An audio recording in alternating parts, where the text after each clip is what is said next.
and correct black man on the planet, Rod Eccles.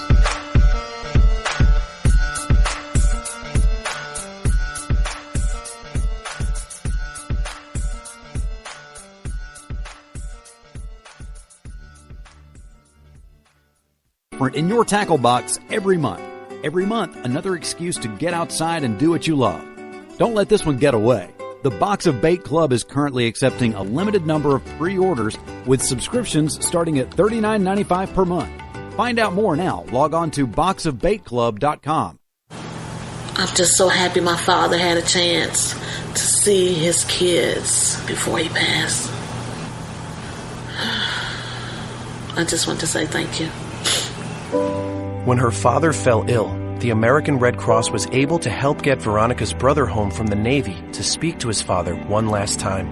It's thanks to your donations that we can connect military families when they need it most. Please donate today at redcross.org. When our water heater broke down last month, it was a nightmare. It took 5 hours for the plumber to show up, and he charged us a couple of $100 just to come out. Then it cost another $1,800 to put in the new water heater. By the time it was all said and done, I felt like I'd been taken. But what else could I do? The smartest thing you can do is get a home warranty from American Residential Warranty. Their home warranties pay to repair or replace all your major appliances when they break, and they will break, and at the worst possible time. Call American Residential Warranty right now for free information on home warranties starting at just pennies a day. Don't wait for your refrigerator to stop running or your ceiling fans to stop turning. Call American Residential Warranty right now. Ask how you can save up to 50% on washer and dryer coverage. Just call 1-800-616-8010. That's 1-800-616-8010. Again, 1-800-616-8010. Call now. Are you tired of commuting to a job that makes someone else rich? Working harder than ever, but getting nowhere? Do you hate spending hundreds of dollars every week on daycare? Having someone else raise your children? With our opportunities, you can start earning money as soon as next week. You get to be the boss, work from home, and live a happier life. At Be the Boss Network, you'll find hundreds of work-from-home opportunities that you can literally start today and be earning money as soon as next week. Go to freedom133.com and start earning money as soon as next week. You get to be the boss. Get out of the rat race. Work from home. Go to freedom133.com right now and change your life today. That's freedom133.com. Go to freedom133.com and start earning money as soon as next week. You be the boss. Go to freedom133.com. Attention business owners. We know that owning a business means getting things done right now. So if your right now list includes a new building, call the Right Now Company. General Steel. We can design a building for your business quickly and save you thousands of dollars. That's right, thousands. You may think General Steel only builds large projects or that you can't afford General Steel quality. Well, check these prices. How about a 40 by 60 foot building for under $22,000 or even a 50 by 100 for under $35,000? That's right, a 5,000 square foot building for under $35,000. And these buildings all have General Steel quality. Best of all, you can still order a building and have it delivered in time to build this year. How's that for right now? So if your right now list includes a new building, call the Right Now Company, General Steel. 800-393-5756. 800-393-5756. 800-393-5756. That's 800-393-5756. Tired of paying outrageous prices for Viagra? Well, we have great news for you. Now you can finally get Viagra at huge discounts. Healthy Man allows you to save up to $500 on Viagra. Why pay U.S. pharmacy prices of $15 per pill or more when you can get Viagra for less than $3 a pill? Call today and get 40 Viagra pills for only $99. This can cost as much as $600 at your local pharmacy. You can't afford not to call us. If you want Viagra at the lowest prices, never pay $15 $15 a pill pharmacy prices again. Get Viagra for less than $3 a pill. Call 800-595-2614 today and save up to $500 and get 40 pills for just $99. Healthy Man is fast, easy, and affordable. Operators are waiting at 595-2614 to take your call now. Call 800-595-2614. That's 800-595-2614. Again, 800-595-2614. Boy, man, I had a rough night's sleep. Boy, whew, I got a letter from the IRS yesterday and I just couldn't sleep. Man, I'm dying here. Somebody help me. IRS problems affect more than just your finances. If you're ready to take back control of your life and you owe more than $10,000, you need to call the Tax Doctor. Their expert staff can immediately protect you from the IRS and state collectors and get you the best possible tax settlement guaranteed. The IRS has recently released new programs geared in helping struggling taxpayers, where you may qualify to settle your tax debt and wipe out up to 85% or more of what you currently owe. If you owe $10,000 or more in back taxes, call the Tax Doctor right now. See if you qualify to pay less. 800-989-1694. 800-989-1694. 800-989-1694. Again, 800-989-1694. You want to know what time it is? It's time to bring the rain. Zinc Media. Feel the power of knowledge.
Out there. I am so glad that you're here this Thursday morning. I hope people aren't hearing the same thing I'm hearing. I'm hearing a little bit of a reverb this morning. I don't know why that is. Let's see if we can adjust that a little bit. There we go. Less reverb. I don't know. Are you guys hearing the reverb? I was not hearing it. Or I was hearing it, but it is what it is, I suppose. And, well, I'm just something is. If you do me a favor, if you are out there listening right now, give me a call at 603-835-3224. I'm just trying to make sure that this new system that we just put online late last night and tested fine, but I'm not sure if it's actually working. So if you give me a buzz at 603-835, if you can hear this, 835-3224, that's the number. And we will keep moving on, as it were. So anyway, it is Thursday, and it is January the 21st, in the year of our Lord 2016. As I broadcast live from my bunkerized home studio somewhere within the great granite state of New Hampshire, where the state motto is still live free or die. It is not big government or bust. And it's still big live free or die. It isn't big government or bust. I checked again today. Has not changed. They're still trying. There are some out there that are still trying to change it, but they haven't succeeded as of yet. So we are hoping that, we're not just hoping, we're fighting that it won't. Now, we've got our primary coming up in a couple of weeks, because now it's the 21st of January, which means, basically, literally 3 weeks have gone by in the first month of the new year. And we're seeing if it's actually We're seeing who actually is going to come out on top in New Hampshire. Now, there are polls all over the place on this stuff. And it's really kind of interesting about who's on top and who's not. And who, like, for instance, all of a sudden Kasich is making a surge. Now, I'm trying to figure out, well, other than the fact that New Hampshire can be, a moderate's haven, but there are still a lot of conservatives here. So I'm trying to figure out what is in it for the left to try to advance. Now Kasich really, I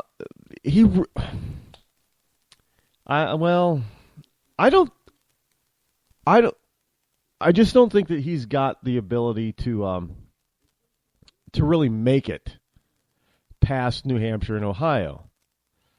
I just don't think his support base is there yet. I could be mistaken. I doubt it. But it's right. Well, I mean, the polls have got him pushing behind Trump. So, it's just 7 points behind Trump, putting him in a firm second position. And I'm not sure if I'm buying it. And it's hard because I actually live here. And, one of the strange things this season is there are not a lot of political support signs on people's lawns. I don't know what that means. I mean, there really isn't. However, I do see, I see Cruz signs. I see Trump signs. I see Sanders signs. In fact, people that live near me, and a neighbor has a Sanders sign. But I don't see any Kasich signs. I don't see any Chris Christie signs. I don't see any Jeb Bush signs. Well, I did see one Jeb Bush sign. I think that was down in Manchester. But I don't see a lot of signs for a lot of these second and third tier candidates. I don't see a lot of signs for Hillary. I don't see a lot of signs, period. It seems like there are fewer. I don't know if that means that people in New Hampshire are less excited this go around than they have been in the past primaries. But they just don't. There's not a lot of signs around. And I'm not going to try to read into it because there's so much you can read into it if you actually are going to try. But people used to constantly put on their lawn who they wanted to support, and they're not doing that right now. For whatever reason, they're not doing the political support thing. At least not with the signs, not in their yards, not on their lawns, not on their houses, not in their businesses. Not even there's not even a lot now. I don't know what it's like where you are. But here in New England, people are very proud of, I guess you could say, tagging or marking their vehicle with their political choice. I mean, it's look, you'll still drive around and see people, still people driving around with bumper stickers for Obama and Biden 08. That means they have to have a car that's that old, yes, but, people, they don't hesitate to put stuff like that on their cars, bumper stickers, and keep them on. It's really, I think a couple of weeks ago, just after Christmas, I saw a car driving around that had a Gore for President bumper sticker on it. Like, well, at least that person is trying to be frugal. The car is old, but the problem is I thought Gore was all behind global warming, and this person is driving an older vehicle that is it doesn't have all the energy-saving technology that today's cars have. So are they really saving money, or are they saving the planet? And I don't think they're doing either because, their gas mileage probably isn't what it could be. The MPG. And anyway, If you are out there and you wish to give a call, especially if you are a person who is, I know yesterday we had a lot of people calling in who support Trump. I get that. If you are out there, now understand, I have not endorsed anyone, and I know people are out there thinking, well, Rod, you endorsed Trump then, haven't you? No, I can't. I don't determine who calls in and who they express their love for, their admiration for, who they think is going to be the best president ever. So if you are in the camp of Rubio or Christie or Carson, speaking of Carson, condolences and thoughts and prayers go out to the Carson camp. Evidently, one of their campaigners or campaign staffers was killed in a freak auto accident the other day, and I guess Carson is he suspending his campaign totally because is it? I'm not exactly sure what. I haven't gotten all the details yet about that. I do know that a campaign staffer was evidently killed in an auto accident. And hearts and prayers go out to that person's family and the Carson campaign. It's always a shock when something like that happens. It was a young man, I guess, not very old. But if you are a part of any of the other presidential campaigns, even if you're a Hillary or Bernie supporter, going to give you fair warning. You better be knowledgeable in why you support those two. But if you're a part of any campaign anywhere, and even if you're one of those obscure people,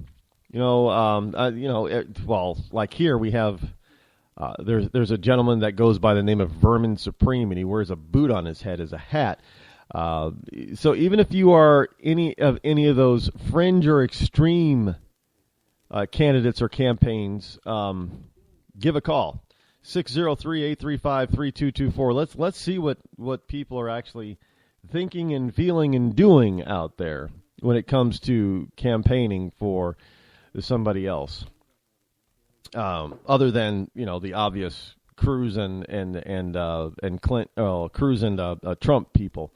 Want to see more, want to hear more from other. Look, if you still support Trump, feel free to call in and tell me why you support Trump. I know there are people that are Sarah Palin came out yesterday in support of the Donald.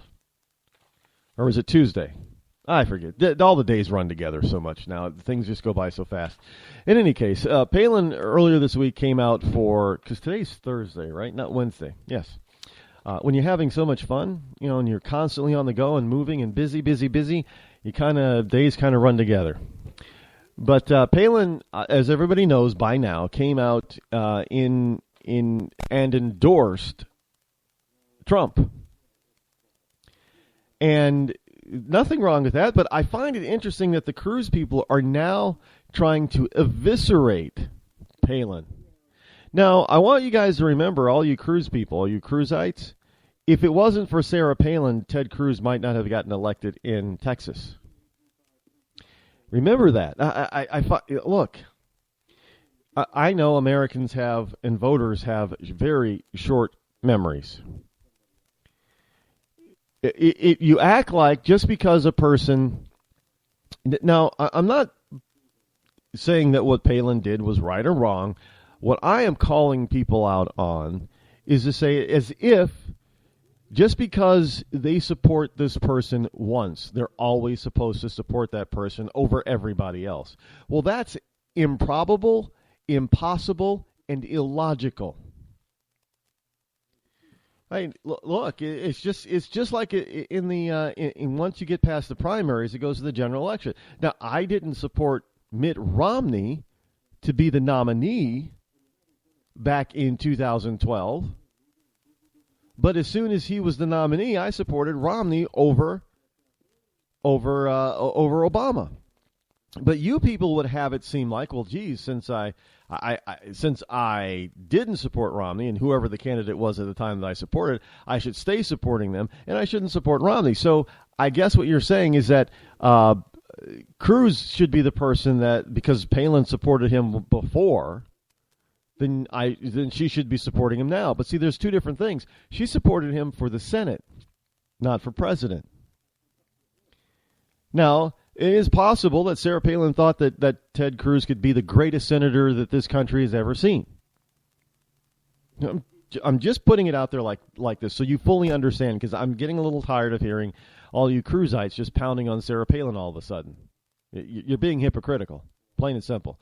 Sarah Palin could have believed that Ted Cruz would have been the greatest senator on the planet ever in the history of this country. But that's senator. It does not mean that she would believe that he would be a good president. They're two different jobs, people. They are two different jobs. She believes that Ted Cruz is a good, solid senator. Maybe she thinks he should stay a senator. And thus, she's giving her support for president, a completely different job, to somebody else. And there's nothing wrong with that. It doesn't make her less intelligent, doesn't make her more intelligent, but it does mean that she does not follow, one, the party line, two, she's not playing politics by just sticking by someone no matter what that person wants to do. Okay, so this whole notion that what I'm seeing is Palin is an idiot and Palin is this. Are you guys idiots? No, look, I'm calling out the right on this. I'm talking about conservatives and other Republicans on the right side. I'm asking you bluntly, are you freaking idiots? Are you playing the same game that the Democrats often play? Look, you're going to have to, if this is what you're going to do, you're going to have to explain it to me. And I hear people, and it's not just on my program, but I hear people calling in to Rush and to Hannity and to Levin and to all these other talk shows, and I hear the most people from Trump calling in and saying that why they're going for Trump. I do not hear very much from the rest of the GOP camp. If you are so strong behind Cruz that you're going to call Palin names, why aren't you out there on the talk show circuit calling people like Trump's people? You want to try to convince others that your candidate's the best, but you don't want to do the work. You just want to say, well, just because I support somebody, everybody else should support him. And then when that person who once supported him for a that's like saying, okay, I'm going to support this person to be dog catcher.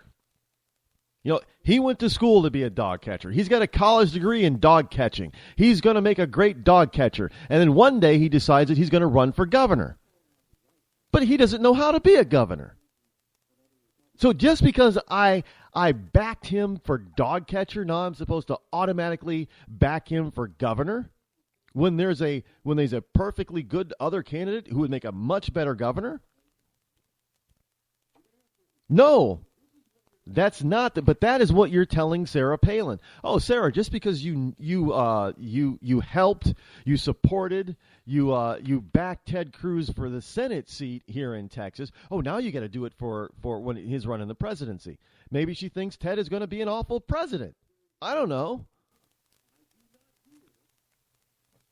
But the whole point is that you acting like a freaking childish Democrat by calling her names and saying you're falling right into the hands of the left. Thank you very much. I'm calling you out, people. Plain and sorry, that's the way it is. And I would be saying the same thing no matter who it is. I have been, we hear all these endorsements that come down for different people, and we hear some other people on the right, Republicans, talk about how idiotic that person is for supporting, that particular candidate. And I think, what now? If they would have, if they in the past may have supported certain other candidates that people, you same people were supportive of, And they were the most brilliant people on the planet. Now all of a sudden, Sarah Palin.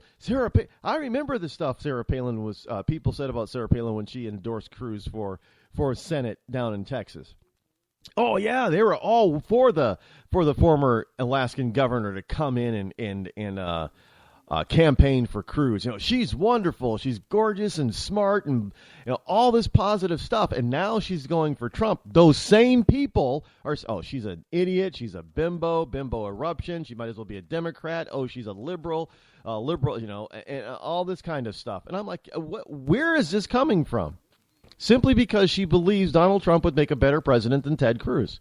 But she thought Ted Cruz would make an awesome senator, but now she, two different jobs, but because now she's not following, the same mantra that, Ted's going to be, just because Ted is a great senator, he's now going to be a great president. It doesn't work that way. Now, I'm not putting down Ted Cruz. I'm going after you Ted Cruz supporters, because y'all need to back down and shut the hell up about with this name calling and stuff. And y'all better step it up and tell us why you support Ted Cruz. Because I don't hear you out there. I mean, I hear Trump's people all over the place, but I don't hear any Cruz people. I mean, this. You can't do this and expect to win the general election in November. Do you see Democrats doing this? No, you don't. It's kind of like this. It's kind of like this Trump and the 2 Corinthians thing. I am getting people who are trying to eviscerate Trump and me because Trump said 2 Corinthians, and they're trying to say the way they say it is right. Like, who the hell are you to determine how you pronounce the name of the book? By the way, I mean, let's be clear about something. If you're saying 2 Corinthians, which some people think, well, that's the proper way to say it because my pastor says it that way, you're wrong. If you want to say that Donald Trump was wrong in saying 2 Corinthians, and because you say 2 Corinthians, you're wrong. And I want you to go look it up the proper way. Because it's the second letter to the Corinthians is how you actually call the book. The first letter to the Corinthians and the second letter to the Corinthians, not 2 Corinthians. So, this is what I'm talking about. People are trying to nitpick on these little itty-bitty issues about stuff, and when they're nitpicking, you're wrong too. Just saying. This is just absolutely insanity. We don't need you on the right to start nitpicking at another right candidate. I mean, the left will do that for you. But now you're doing their job, so they don't have to. Thank you very much. Oh, Donald Trump doesn't know anything. Who cares? Donald Trump said that he believes in the Bible and he believes in Jesus Christ. He never said he was an evangelical.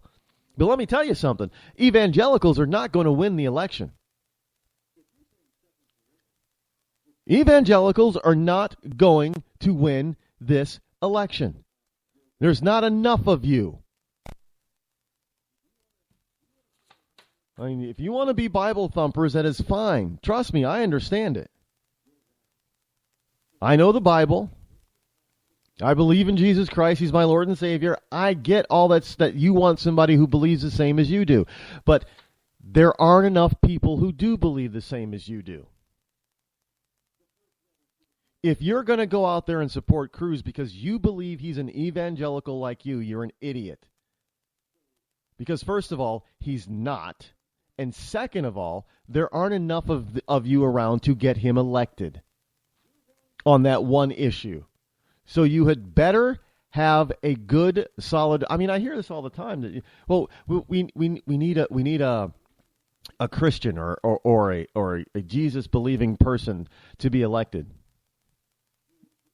Really? Is that in the Bible? Is that in the Bible? That only Christians should be elected to anything? Or is it in the Bible that only Christians who believe in your denomination should be elected? So only maybe Presbyterians should be elected, or maybe only a Southern Baptist, or God forbid it's a Southern Baptist. Maybe it should be a First Baptist person only.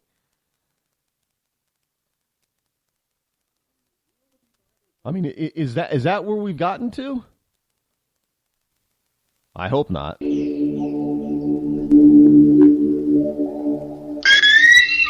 When our water heater broke down last month, it was a nightmare. It took 5 hours for the plumber to show up, and he charged us a couple of $100 just to come out. And then it cost another $1,800 to put in the new water heater. By the time it was all said and done, I felt like I'd been taken. But what else could I do? The smartest thing you can do is get a home warranty from American Residential Warranty. Their home warranties pay to repair or replace all your major appliances when they break, and they will break, and at the worst possible time. Call American Residential Warranty right now for free information on home warranties starting at just pennies a day. Don't wait for your refrigerator to stop running or your ceiling fans to stop turning. Call American Residential Warranty right now. Ask how you can save up to 50% on washer and dryer coverage. Just call 1-800-616-8010. That's 1-800-616-8010. Again, 1-800-616-8010. Call now. Did you ever look at the stains in your coffee cup and then realize that's exactly what happens to your teeth? Power Swabs is the 5-minute solution to get your teeth white without visiting the dentist. This is Ben Gordon with Power Swabs, and if your teeth are stained from coffee, tea, or smoking, all it takes is 5 minutes with Power Swabs. In 5 minutes, you'll see an average of 2 shades whiter teeth, and in 7 days, 6 shades. It's clinically proven to whiten natural teeth as well as caps and veneers. The secret is a tooth detergent that was developed by Dr. Martin Ginniger that lifts stains off of your teeth. Best of all, there's no messy strips or trays that you have to leave in your mouth for an hour. Just swab your teeth for 5 minutes and you're done. To try Power Swabs risk-free, call 1-800-291-5140. That's 1-800-291-5140. I guarantee your bright white smile will have your friends talking about how great you look. Try it risk-free today. 1-800-291-5140. That's 1-800-291-5140.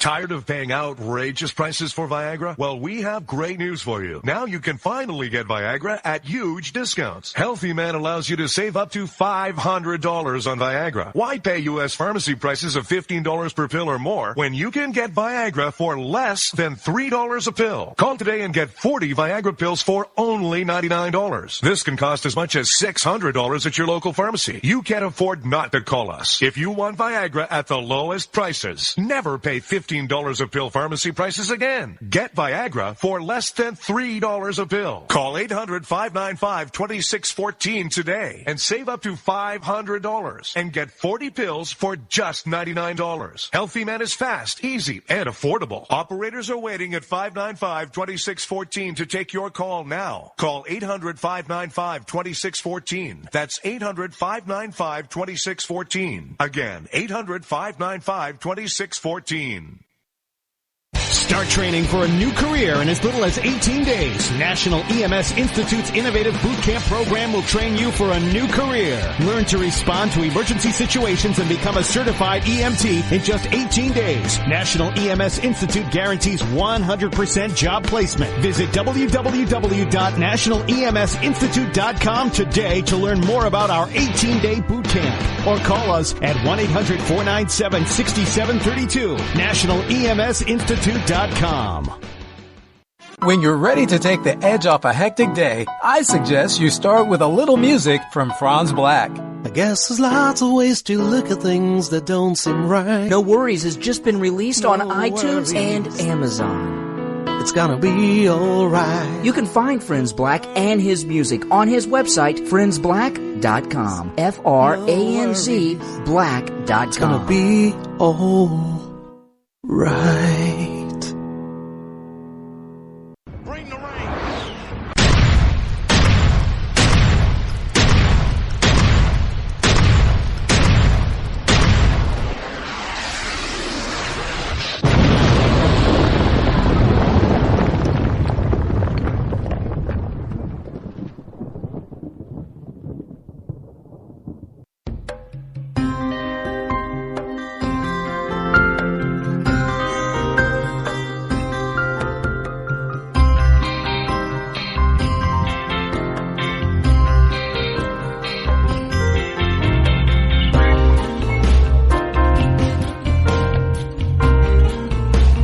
603-835-3224 is the number to call should you wish to join me here on the Rod Eccles Show this Thursday morning. Your new morning routine. Welcome back to everyone. Glad you are here. Glad you're sticking around. Kasich has it got a bunch of numbers here for polls, and as I was saying, I'm a little disappointed in the right side, in the right side. Kind of remember the song. Well, I'm not even going to go down the memory lane with songs from the 80s. Although the other day I posted on my personal page a song going back, Etta James, and it was just the talent that was available, and it's not like the talent is not available today, but the talent that was actually out there back then was just absolutely amazing. And what we have today, not to say that there aren't some equally talented people like the talent back then, but it's not enough. There are so many wannabes and hacks and untalented people doing things that they should not be doing, or being promoted in areas that they should not. No, Justin Bieber as a 16-year-old, he was okay. But as a 22-year-old, listening to the stuff that he's putting out lately, what is he, still 16? This is what I talked about yesterday about today's generation not growing up. I know there are people out there that are in their 40s and 50s that love New Kids on the Block. But for crying out loud, those guys are now, in their 40s? They're not kids anymore. But they're running around singing, going back to their glory days, singing new songs that are boy band songs, as if they were 20 again. It's one thing to go back and sing your old hits. Nostalgia stuff, I get that. But at some point, if you're making new music, it should reflect your maturity. Well, I guess they haven't really matured because they still sound like they did 20 years ago. And this is the problem that we have, and I'm illustrating this now. This is the same problem we have with a lot of other bands. Now think about it. You've got all these old-time bands. I'm talking from the 70s and 80s. They're running. Sure, I know. I get the nostalgia stuff. You want to hear stuff from Journey, because Journey, they were huge back then, and the Rolling Stones and all that. I heard the Rolling Stones are going to do another album. By the way, are you kidding me? Really? It's not that they're. Well, I never really thought the Rolling Stones were all that talented to begin with, but I'm just not a Rolling Stones fan. But are you really wanting to hear the same stuff from a bunch of 70-year-olds now? I mean, and they're going to call it new music. At some point, you've got to move on, move past, and grow up. At some point, you've got to say, well, I was a teeny bopper. I did that stuff when I was 16, but I'm like 36 now, and I can do some of that older stuff as nostalgic, because they were hits and people liked it. But my new stuff is not going to sound anything like the old stuff. My new stuff is good, but they don't do that. Most of these artists today that stick around for that long, I don't know how they stick around that long, they don't do that. They keep trying to put up the same old crap, and then they wonder, and frankly, why their hits aren't as big today as they were back. Madonna's falling into that trap right now. And what is it? She was late getting on stage by hours a few nights ago. I guess one night she was drunk on stage. I don't know, but Madonna's falling into that trap. It's not as if Madonna was a huge a talent to begin with. Yeah, she had good music, decent. You could dance to it and skate to it and all that kind of stuff. She was as they would say, she's all right. But she still tries. She still tries to put out stuff that kind of sounds like the stuff she used to put out. She's not 20-something anymore. What's his name? You can't do duets with Justin Timberlake and automatically think you're going to have a hit. Doesn't work. Not to. I know I'm probably going to piss some people off, but I don't think Justin Timberlake has any talent at all. Actually, when it comes to music, he actually wasn't a bad actor. I saw him in a couple of movies. He actually wasn't half. He was, at least as good, or if not better, than some of this other acting so-called talent we've got out there in that age group. He wasn't half bad. Not Oscar category, but he wasn't half bad. Not that I would care about the Oscars, but Oscar caliber, he'd probably win a People's Choice Award because they wouldn't care if his name is JT or JB, whatever it is, JT. Yeah, Justin. That's not. He owns MySpace, right, people? Unless he sold it, but he bought MySpace for like a song. I'm only being half facetious there. He got it for, I think it's him and his real brothers.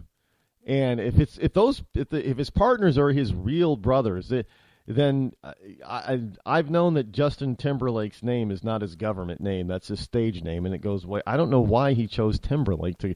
He's a Disney kid, right? Look what Disney has done to the American psyche. Look, if I'm going to complain about people not growing up, well, there is a company that is not solely responsible, but has a large bears a large part of the responsibility, and that is Disney. Disney is perpetually. It's kind of like remember the group in the 80s called Menudo? Yeah, Ricky, what's his face? Ricky Martin was a member of Menudo. Ricky, he doesn't make new music anymore, does he? I haven't heard anything from Rick. He's too busy with his twins. And yeah, for those of you who don't know by now, that Ricky Martin actually came out a long time ago as gay, being a homosexual. And I know there are women out there that still think that Ricky Martin is hot. Girls went crazy over that Livin' La Vida Loca thing. That was Ricky Martin, right? Yeah, Livin' La Vida Loca. Oh, Ricky, oh my goodness. And he didn't play for that team. So, but it's kind of like one of my favorite TV characters of all time. He's also played by a gay guy. Yeah, How I Met Your Mother, Barney Stinson. The Womanizer is played by an openly gay man. Which is, I guess you could say, well, maybe Doogie Howser, Neil Patrick Harris has some acting talent. You could say that if people are buying it, and he was probably even though the show did not revolve around Barney Stinson, you could arguably say he was the most popular character of the program, and it really revolved around Ted. But I think Barney was by far the most popular character on that sitcom. But hey, you could take that type of thing and you can apply it to politics. You can take that type of thing and apply it to Sarah Palin and Ted Cruz and Donald Trump. Maybe everybody thinks, especially on the Ted Cruz side, maybe the program, the sitcom, is geared around. Ted Cruz is the main character, but he's not the most popular. Ted Cruz is Ted from, How I Met Your Mother. Donald Trump, well, I probably shouldn't make this comparison, but Donald Trump is Barney. Just say, I know that there are some people that think that Donald Trump is kind of like Barney. He cheated on this wife with this one, and he's always had beautiful women around. I know, yeah, you could say it. Kind of ironic that I was able to put those two together, but now I'm probably going to get calls from the Trump people trying to bashing me for comparing Donald Trump to Barney Stinson. Look, like I said, I like Barney. He was my favorite character on that sitcom. The bro code. I think Donald Trump has a bro code. And just saying. And, Sarah Palin, you cannot blame Sarah Palin for wanting to support Barney. Hey, the left, they have Bernie feel the burn. Why can't we feel the barn? I guess. I don't.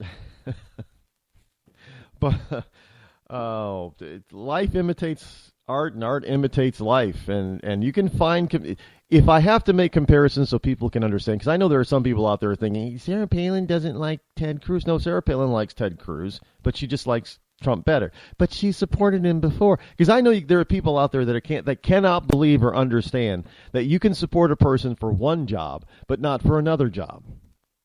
In politics. I don't know. I mean, they fully understand it when it goes into the private sector. But for some reason, when it comes to politics, they lose their minds. They can't figure it out. They can't understand it. How can you support him for one political position, but not another one? It doesn't make any sense. That's how these people are thinking. Because for some reason, it's supposed to be different. It's not different. Look, understand that these politicians right now, what they're doing is interviewing for a job. Do you understand that? I know my ecclesiastites understand it, but the rest of you who are joining this program understand that these candidates are interviewing for a job. And you have the right to question them and make sure that they give you an answer. Not an answer you want to hear, but a truthful answer. People need to start people need to start thinking more on the lines of a manager, a hiring manager. Put your bull caca, glasses on so you can detect some bull caca from these people, and grow up a little bit. Look, you can't be a kid when you go into the voting booth. You can't sit back and blame everybody else for your condition. You got to start taking the bull by the horns and saying, okay, I need to find somebody to put in this position. It's just like a company. You can't do it all. There are some people that you just have to go out there and you have to find and hire for a particular position. Boards of corporations, they have to go and hire CEOs to run the day-to-day operations of the company. They interview them. Potential CEOs don't come in and tell the board members what they're going to do. Look, we're going to do this, this, and this, and you are going to hire me. Well, why do we accept that when it comes to politicians? If you don't like what one says, then you don't hire him. But it doesn't mean you don't ask the questions.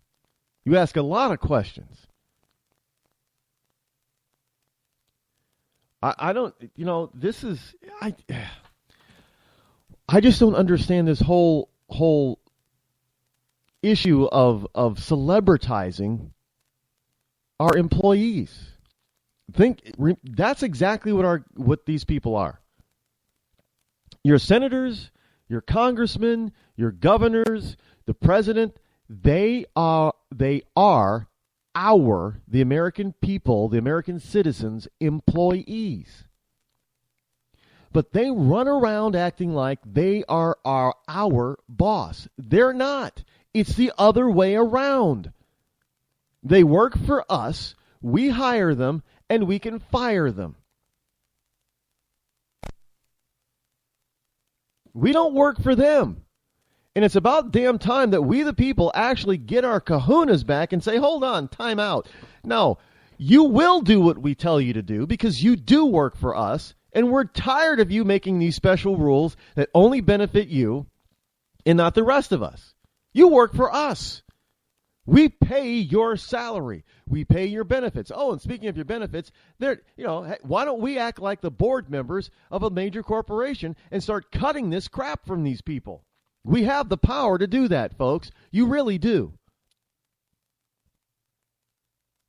You don't have to sit by and take this anymore. So you people who are running around talking about, well, Sarah Palin's an idiot well, if you want to have a celebrity, go to Hollywood. Celebrity is not in your politics. You're talking about your employee, a potential employee.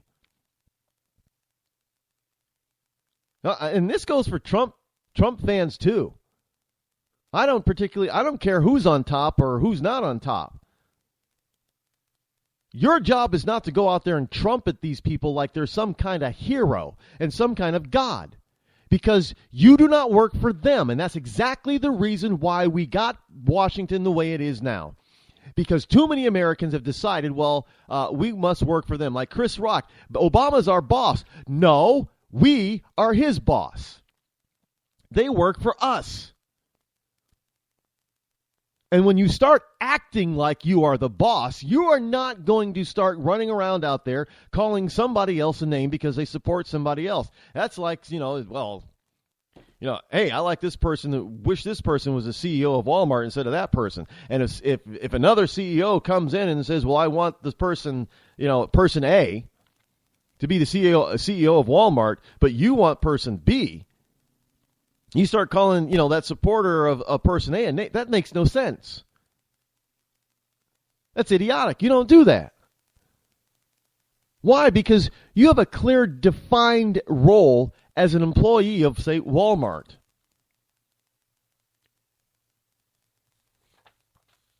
But you lose your minds and turn these people into celebrities when it comes to politics. You would never view your CEO. Well, I guess maybe people saw Steve Jobs as a celebrity of sorts, but we don't have many celebrity CEOs of companies. We don't. Hey, take for instance, we got a CEO of a major corporation now that people really can't stand for the most part. Mark Zuckerberg. Anybody like Mark? There aren't many people that like Zuck. So, so they're not treating him as a celebrity. So what is this whole notion that we got to start treating and we got to keep treating our politicians and our politicos as celebrities? And thus making it seem like we work for them instead of they work for us. So hey, if we work for them, then they can impose any type of policy they damn well please and get away with it. But on the other hand, if we make them understand that they work for us and they do something that we do not like or want or causes the corporation of the United States of America to dip or go down, we can fire them at any time. And it's about time we started doing stuff just like that, especially,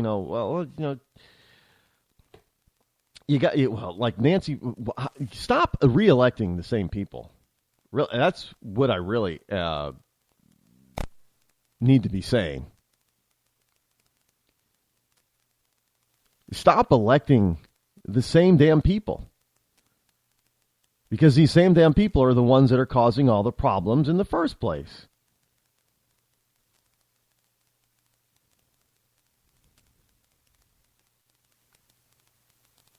So when you stop doing that and you start getting real people, the real people, back into, people who are going to actually understand that they work for you instead of you working for them, well, then that's when things are really going to change. Things aren't going to change until then.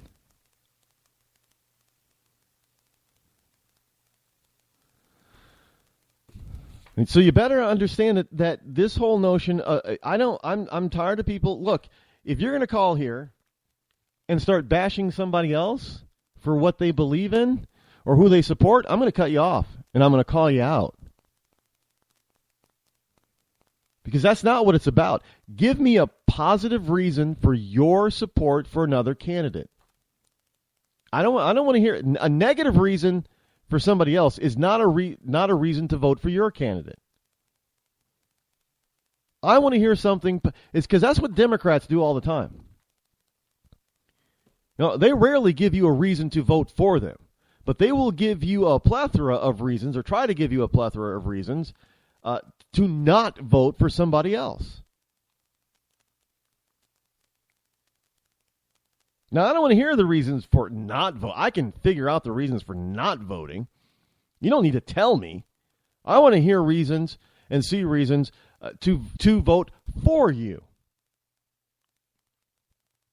I want to hear reasons why I should support Cruz. I want to hear reasons why I should support Trump. I want to hear reasons why I should support Rubio or Carson or whoever it is. I want reasons to support. I don't want to hear any more reasons why you can't. Trump isn't a true conservative.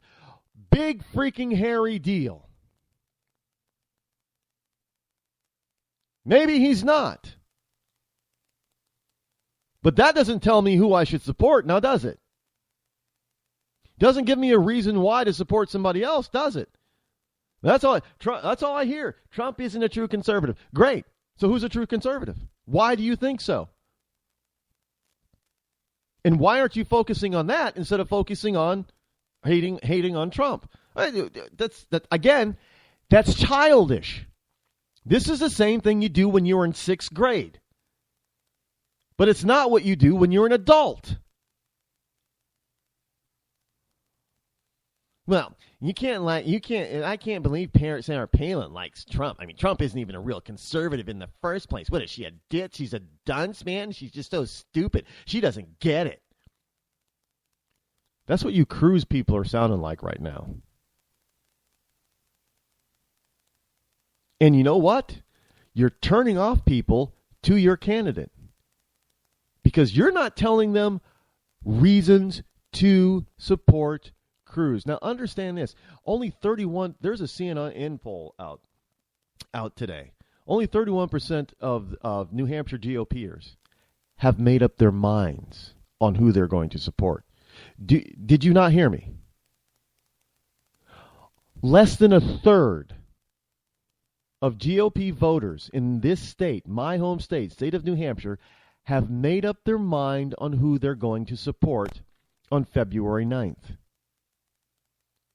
You've got more than 2/3 of them out there that have not made up their minds.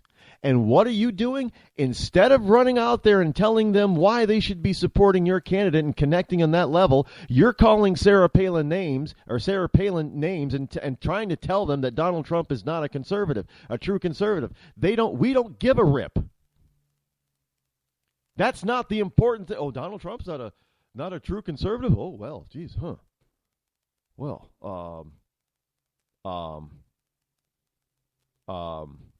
okay, but who is? Nobody's telling me who is a true conservative, because everybody's saying that Donald Trump isn't, but we don't know who is. And that's exactly why you got 2/3 of the people here in New Hampshire who are undecided.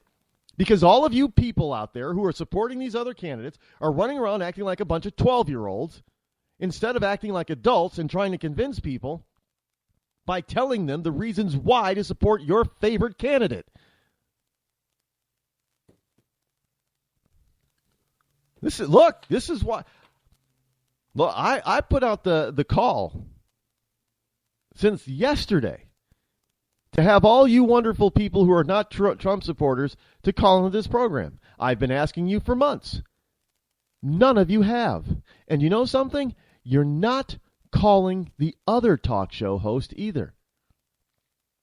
Sure, you listen to Rush, and every once in a while you get somebody in that talks about Cruz, but what's the first thing that they do? They bash Trump. That's what little kids do. 90% of the supporters that are calling into these talk shows, at least 90%, are for Trump. Trump's people are, and they're not. You know what? Most of them, the first thing they do is not bash another candidate. The first thing they do is try to tell the host exactly why they support Trump. Oh no, but not you Cruz people and not you Christie people. The first thing you do when you get on the air is you bash somebody else, usually Trump. I've noticed it. It's disgusting and it's childish.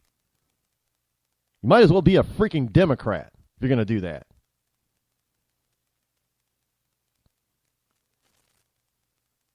But, it's just...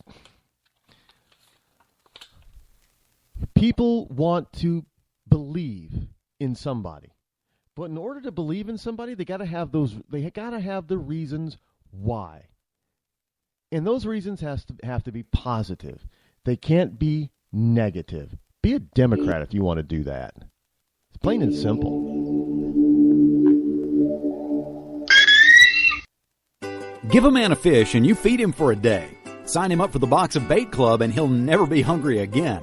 The Box of Bait Club is a brand new dream come true for every fisherman. Something new and different in your tackle box every month. Every month, another excuse to get outside and do what you love. Don't let this one get away. The Box of Bait Club is currently accepting a limited number of pre-orders with subscriptions starting at $39.95 per month. Find out more now. Log on to boxofbaitclub.com. I'm just so happy my father had a chance to see his kids before he passed. I just want to say thank you.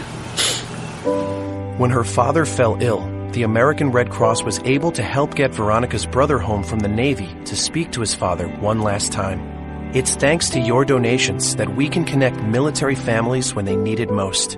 Please donate today at redcross.org.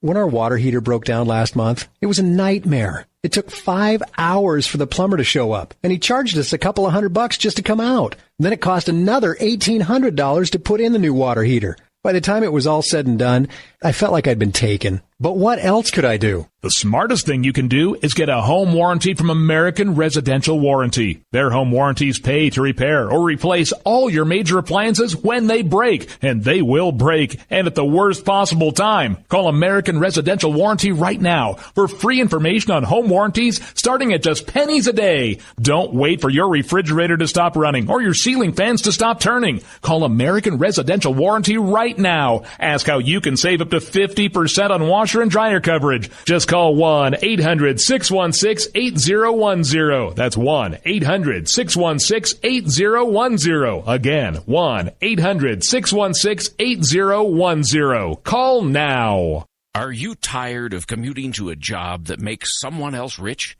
Working harder than ever, but getting nowhere? Do you hate spending hundreds of dollars every week on daycare? Having someone else raise your children? With our opportunities, you can start earning money as soon as next week. You get to be the boss, work from home, and live a happier life.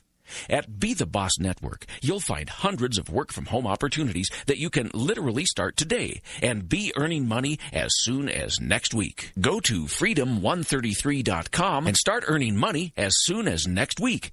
You get to be the boss. Get out of the rat race. Work from home. Go to freedom133.com right now and change your life today. That's freedom133.com. Go to freedom133.com and start earning money as soon as next week. You be the boss. Go to freedom133.com. Attention business owners. We know that owning a business means getting things done right now. So if your right now list includes a new building, call the Right Now Company. General Steel. We can design a building for your business quickly and save you thousands of dollars. That's right, thousands. You may think General Steel only builds large projects or that you can't afford General Steel quality. Well, check these prices. How about a 40 by 60 foot building for under $22,000? Or even a 50 by 100 for under $35,000? That's right, a 5,000 square foot building for under $35,000. And these buildings all have General Steel quality. Best of all, you can still order a building and have it delivered in time to build this year. How's that for right now? So if your right now list includes a new building, call the Right Now Company, General Steel. 800-393-5756. 800-393-5756. 800-393-5756. That's 800-393-5756. Tired of paying outrageous prices for Viagra? Well, we have great news for you. Now you can finally get Viagra at huge discounts. Healthy Man allows you to save up to $500 on Viagra. Why pay U.S. pharmacy prices of $15 per pill or more when you can get Viagra for less than $3 a pill? Call today and get 40 Viagra pills for only $99. This can cost as much as $600 at your local pharmacy. You can't afford not to call us. If you want Viagra at the lowest prices, never pay $15 $15 a pill pharmacy prices again. Get Viagra for less than $3 a pill. Call 800-595-2614 today and save up to $500 and get 40 pills for just $99. Healthy Man is fast, easy, and affordable. Operators are waiting at 595-2614 to take your call now. Call 800-595-2614. That's 800-595-2614. Again, 800-595-2614. Boy, man, I had a rough night's sleep. Boy, I got a letter from the IRS yesterday and I just couldn't sleep.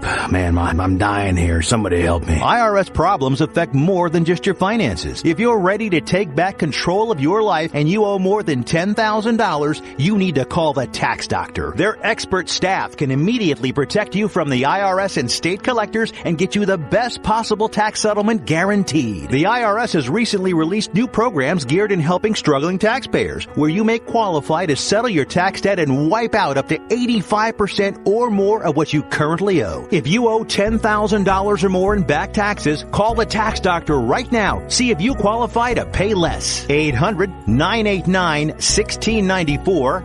800-989-1694. 800-989-1694. Again, 800-989-1694. You want to know what time it is? It's time to bring the rain. Zinc Media. Feel the power of knowledge.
Ecclesiastites. It is I, your lovable host, L. Rod, coming to you live from my bunkerized home studio somewhere within the great granite state of New Hampshire, where the state motto is still live free or die. It is not big government or bust. And yes, I looked again today, as I do every day, and it has not changed. It is still live free or die.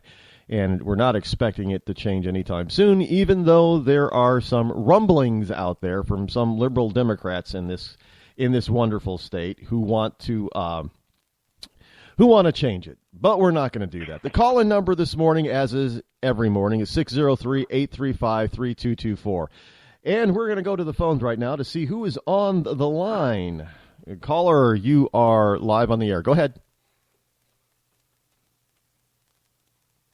Hello. I love it when people do not answer their phone. Why are you calling the show if you're not going to answer? Just asking. So, anywho,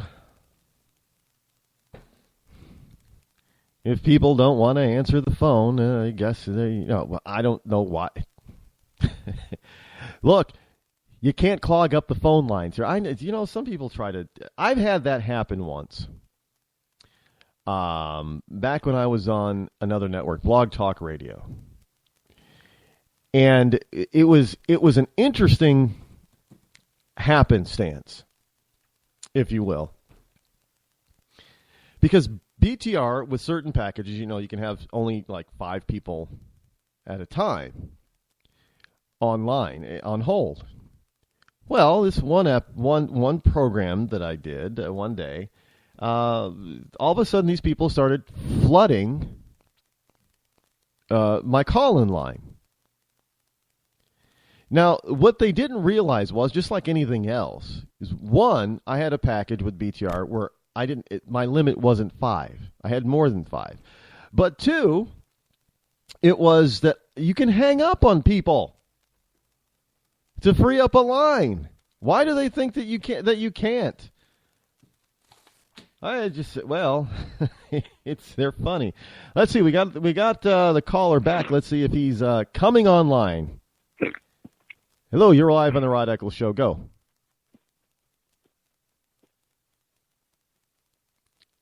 Hello. Same number. Anytime you want to jump in. Yes, you. I just heard you. Come on. Speak up. Okay, let's give him 5 seconds. 5, 4, 3, 2, 1. Gave you time. Oh, well. White House has, last night, I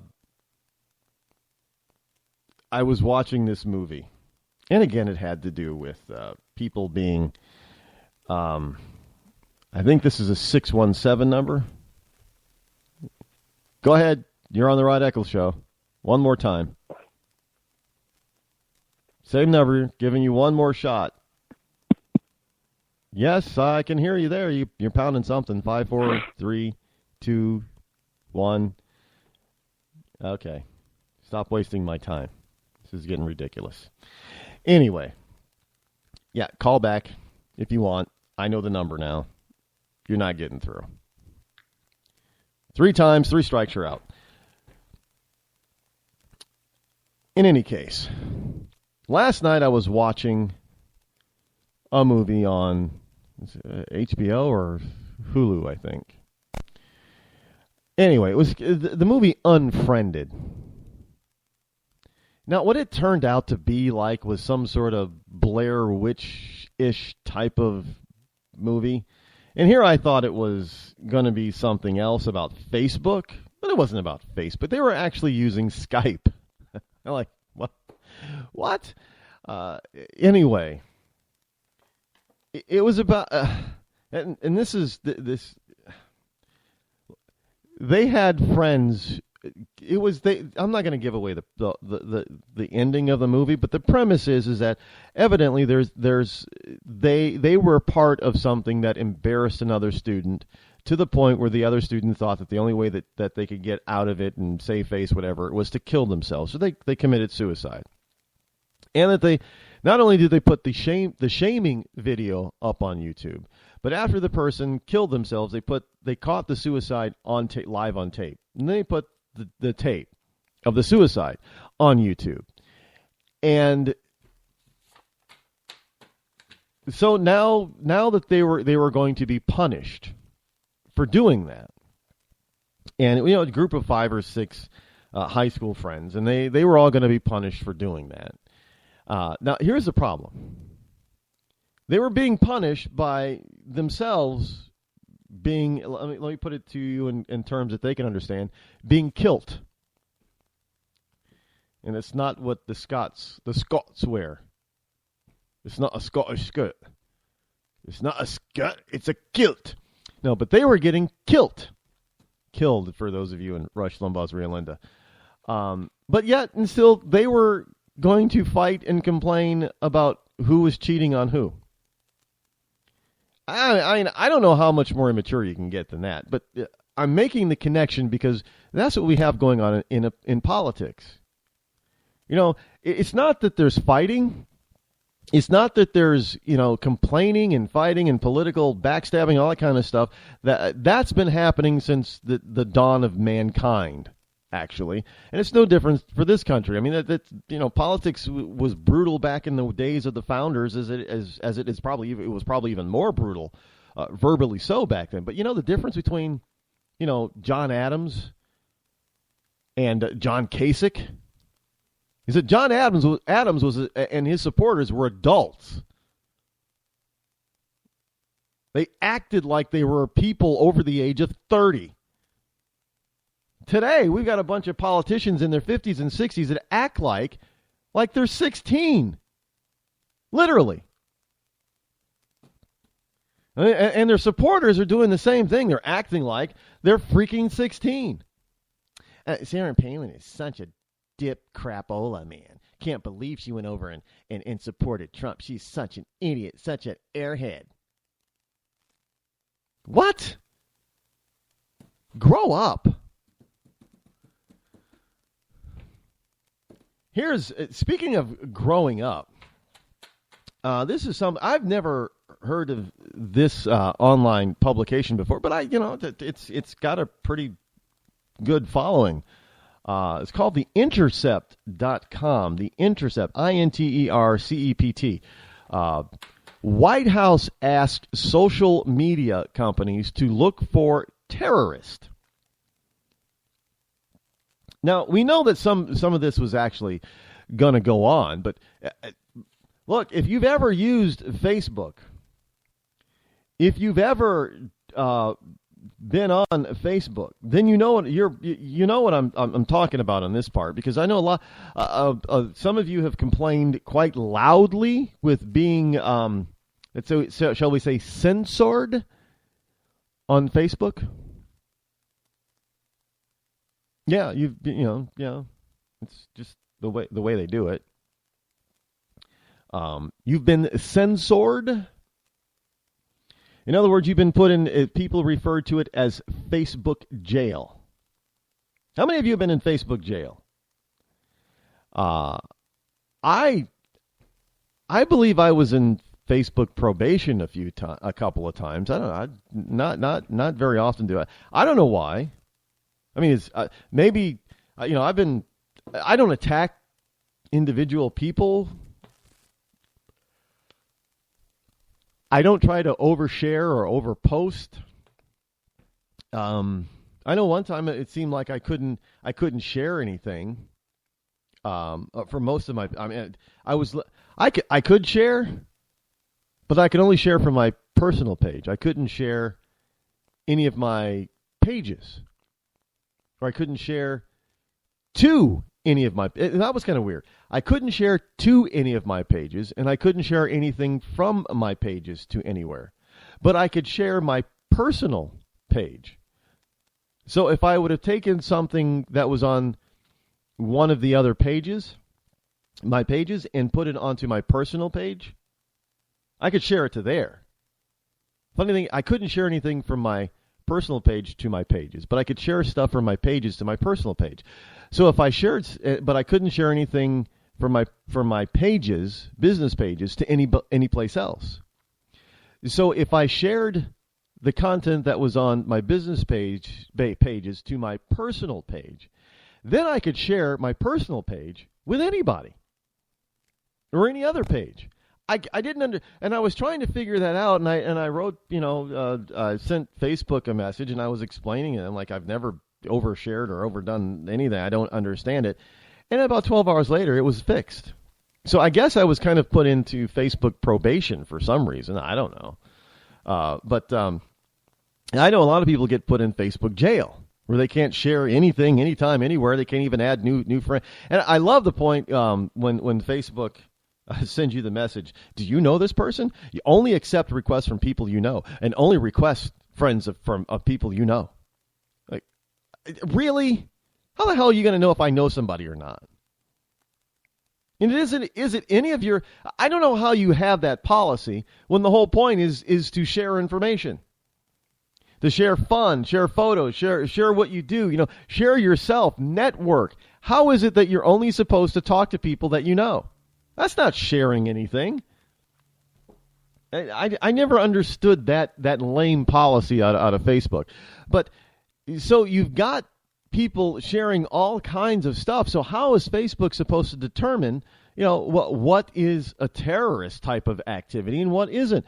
Because they're shutting down a lot of people simply because of their opinion. If you don't like them, I don't know, is being anti-Islam or anti-Muslim, is that going to be construed as being, a part of counterterrorism? Are you a terrorist because you don't like terrorists?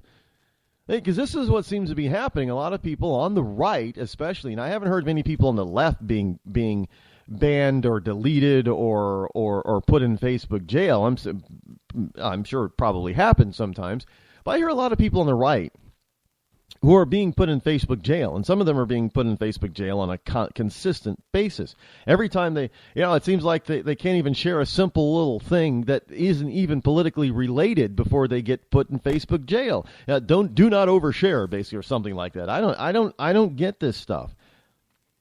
I mean, you can't put these kinds of people in charge. They're not trained to do this type of thing, but this is what the Obama administration likes to do. They like to foment division and hatred among the American people. And we American people are so childish that it is just like that movie Unfriended. We've got Americans dying. They had friends being killed right on Skype while they're all connected together. And yet they're going to argue about who's cheating on who. Americans are going to argue about, oh, well, geez, you must be a domestic terrorist. You're such a right-winger extremist. Are you kidding me? Our nation has gotten to the point where we're that childish?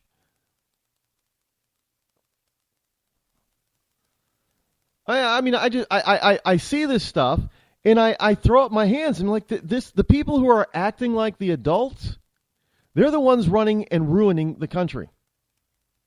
While everybody else is running around trying to have a good old-fashioned, time, spending all their time on Facebook and Twitter and other places and just ignoring the reality and sitting back and playing video games and saying, oh, I wish I was 16 again. Well, you're not. You're 55 years old. Grow up already. Take some responsibility. You got a bunch of 20-somethings out there running around saying, yeah, I want free college, I want free this and free that. No, grow up and get a job, any job. Do something. Even if you're not making a lot of money, just do it. Attempt to do it. Try to do the one thing that people don't do is they don't try anymore. You got to try to do something.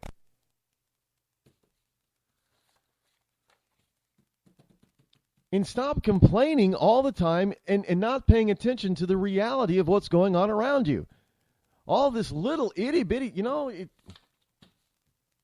who's dating the Kardashians is irrelevant. Whether or not Bruce Jenner is a girl or a boy is irrelevant.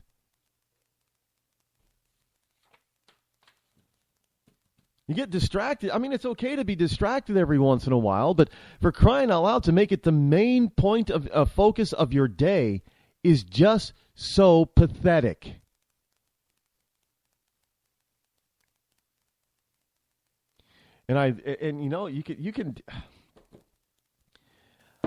This is how the administration is able to get away with stuff, is because people will complain. Look, I understand that people get put in Facebook jail, but let me tell you something. Facebook is a private entity. It is not a government-owned entity. And quite frankly, what you have to understand, and I know a lot of people close to me and far from me are not going to like this statement, but no, frankly, you do not have your First Amendment constitutional rights on Facebook because you do not own Facebook. They get to dictate the policy they want to establish. Facebook paid for it. Facebook markets it. Facebook takes care of it. And you don't pay anything for it. You don't own Facebook. Facebook is not public domain. You have no First Amendment rights on Facebook. If they want to shut you down for whatever reason they want to, they can do so. Your problem is that you're 100% connected to Facebook. Diversify yourself. Use other social media platforms. Use Skype. Use Pinterest. Use Google+. Use LinkedIn. Use Twitter. And just use freaking SMS texting. But you don't own Facebook. I can't tell you how many people are contacting me and telling me that, Rod, this is just not right. It's not. You know what? It may not be right. But they have the right to do that. And yet you're more concerned about Facebook putting you in Facebook jail than Barack Obama infiltrating and stealing your real constitutional rights. Because you're acting too damn childish about everything else. Talking about the things that don't really matter. Because in the end, do you have alternatives to Facebook? Yes. So in the end, if Facebook were to put the Facebook jail handcuffs on you, is that the end of your world? No, it's not. But government dictating to you that you don't have a right to say what you want to say anymore, and government dictating to you that you have to have a certain product or service like health insurance or you're going to go to jail and lose your freedom, and government dictating that you cannot protect yourself anymore because they're going to take away and confiscate your guns, those are life-altering, life-changing events. Facebook throwing you in their Facebook jail is not. But look, and I know some people are going to probably be out there thinking, well, geez, is he talking about me? No, I'm not talking about anyone in particular. But I do notice, because, and it's not on Facebook then, I've noticed this on other social media. People complaining up and down. The worst, believe it or not, is on LinkedIn. People complaining about Facebook on LinkedIn. Like, wait, this is supposed to be a grown-up professional site here on LinkedIn. Why the hell are you being childish talking about Facebook on LinkedIn? Nobody over here cares.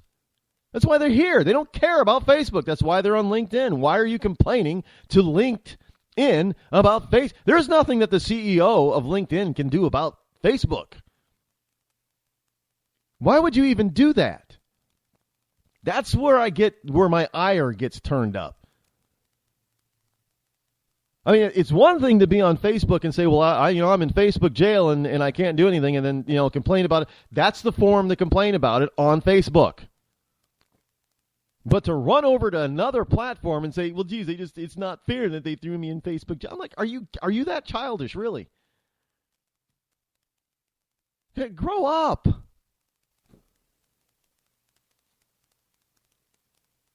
I mean, we've got too many more serious things that are going on in this country, and you're going to be complaining on another social media platform about a social media company that, for whatever reason, didn't like what you said. And then you're going to complain, well, I've got a right to say it. No, you don't. Well, you do, but you don't have a right to say it on somebody else's platform. It's kind of like you deciding that, let me give you a very blunt example. Now, you have a right to be a part of the KKK if you want. You have a right to be a racist. You have a right to spew your hate on the sidewalk. You can say whatever you damn well please. What you don't have a right to do is to go on that black man's property, start cursing him out, threatening him, and burning a cross. You don't have that right. Because you don't own the property. You live next door. You have the right to stand on your property, burn a cross on your property all day long. But you don't own his property, so your rights do not transcend to his property. Understand? And for you to focus on that, and then next, the other side of you is a communist moving in who wants to dictate how you live your life, and then he's going to say, well, geez, we're going to have a communist law that says you can't be a KKK member anymore. And yet you're going to be focusing on your black neighbor and saying and complaining that you can't burn a cross on his lawn while the communist is taking your property away from you. This is what you're doing right now, America.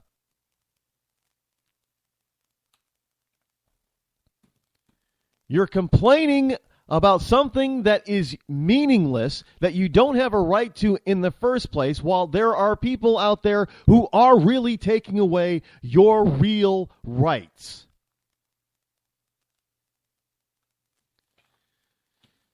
and your response is to call somebody else a name because you don't agree with them. Oh, my gosh. And all you can do is say, sticks and stones may break my bones, but names will never hurt me. Well, hey, if you're gonna go that childish route, you might as well go the childish route, right? That's all I'm saying. You got the White House out there, trying to get places like Facebook to label you a terrorist, and you're just worried about Facebook just throwing you in Facebook jail. I mean, there's bigger stories out there, folks. Something much, much bigger. Much bigger. But you're not going to figure it out if you're still in high school.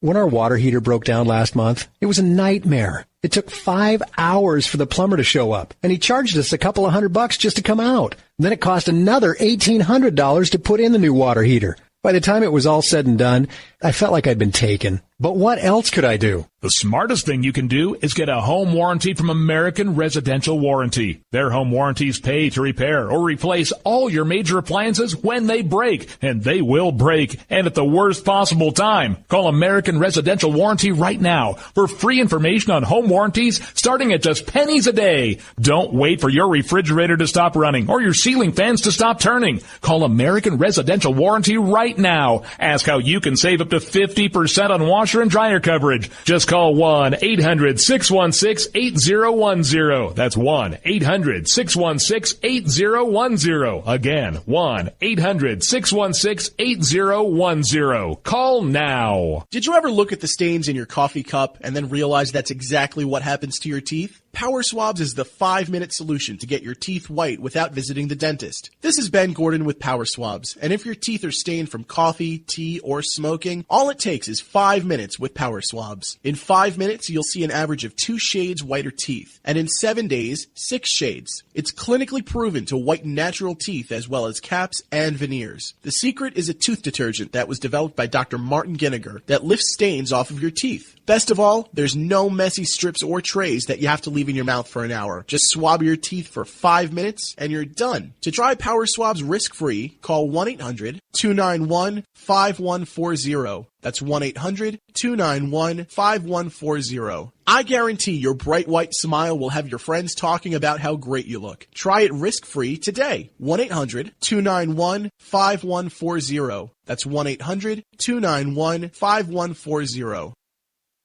Tired of paying outrageous prices for Viagra? Well, we have great news for you. Now you can finally get Viagra at huge discounts. Healthy Man allows you to save up to $500 on Viagra. Why pay U.S. pharmacy prices of $15 per pill or more when you can get Viagra for less than $3 a pill? Call today and get 40 Viagra pills for only $99. This can cost as much as $600 at your local pharmacy. You can't afford not to call us. If you want Viagra at the lowest prices, never pay $15 a pill pharmacy prices again. Get Viagra for less than $3 a pill. Call 800-595-2614 today and save up to $500 and get 40 pills for just $99. Healthy Man is fast, easy, and affordable. Operators are waiting at 595-2614 to take your call now. Call 800-595-2614. That's 800-595-2614. Again, 800-595-2614. Start training for a new career in as little as 18 days. National EMS Institute's innovative boot camp program will train you for a new career. Learn to respond to emergency situations and become a certified EMT in just 18 days. National EMS Institute guarantees 100% job placement. Visit www.nationaleMSinstitute.com today to learn more about our 18-day boot camp. Or call us at 1-800-497-6732. NationalEMSInstitute.com. When you're ready to take the edge off a hectic day, I suggest you start with a little music from Franz Black. I guess there's lots of ways to look at things that don't seem right. No Worries has just been released on iTunes and Amazon. It's gonna be alright. You can find Friends Black and his music on his website, friendsblack.com. F-R-A-N-Z black.com. It's gonna be alright.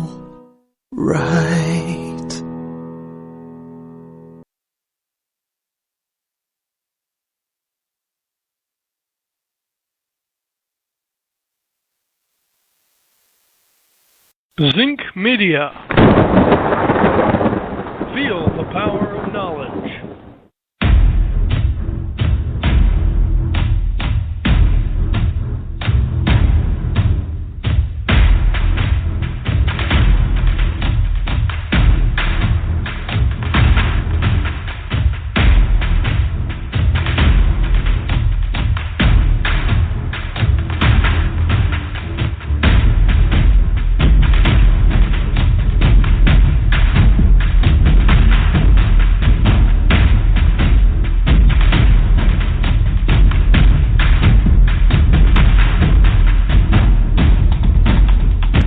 We just have to go with it. And now, the wrong intro. Politically incorrect conservative black man on the planet, Rod Eccles. Playing the wrong intro for the bottom of the hour, but I guess we'll just have to go with it. Welcome back. Hey, folks, want to hear what the real one was supposed to be? Because it's new. It's new. I don't know why the this. Actually, last night, because I as I was saying today, earlier today in the first segment. We got a new system, broadcasting system here, and I'm hoping that it's. I can't tell what it sounds like. It's still the problem with not having a real studio and having a real producer sitting in here with me, is that we can't hear the feed to make sure it sounds okay. So I have to depend on people that are listening to the program or listening to it later to see if everything is copacetic. But because I was just having too many problems with, I know people are saying we were fading in and out, and I was being drowned out by other people, and other people were being drowned out then, and they couldn't hear me. People could not hear me who were calling in. They were, my mouth was basically swallowing the microphone, and they say, "Well, you're breaking up. I can't hear you."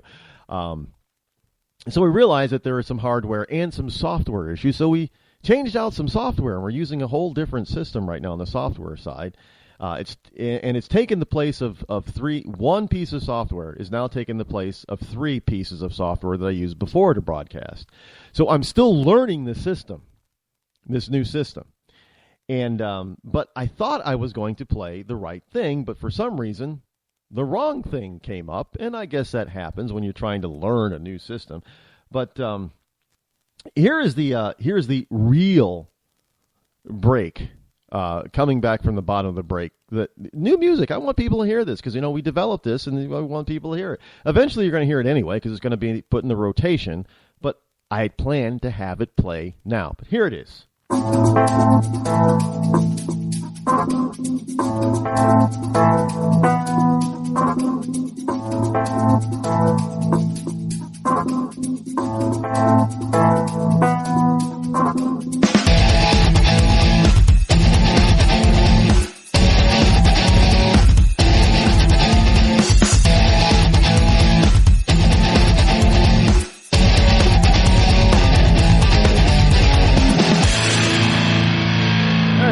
Pretty cool, huh?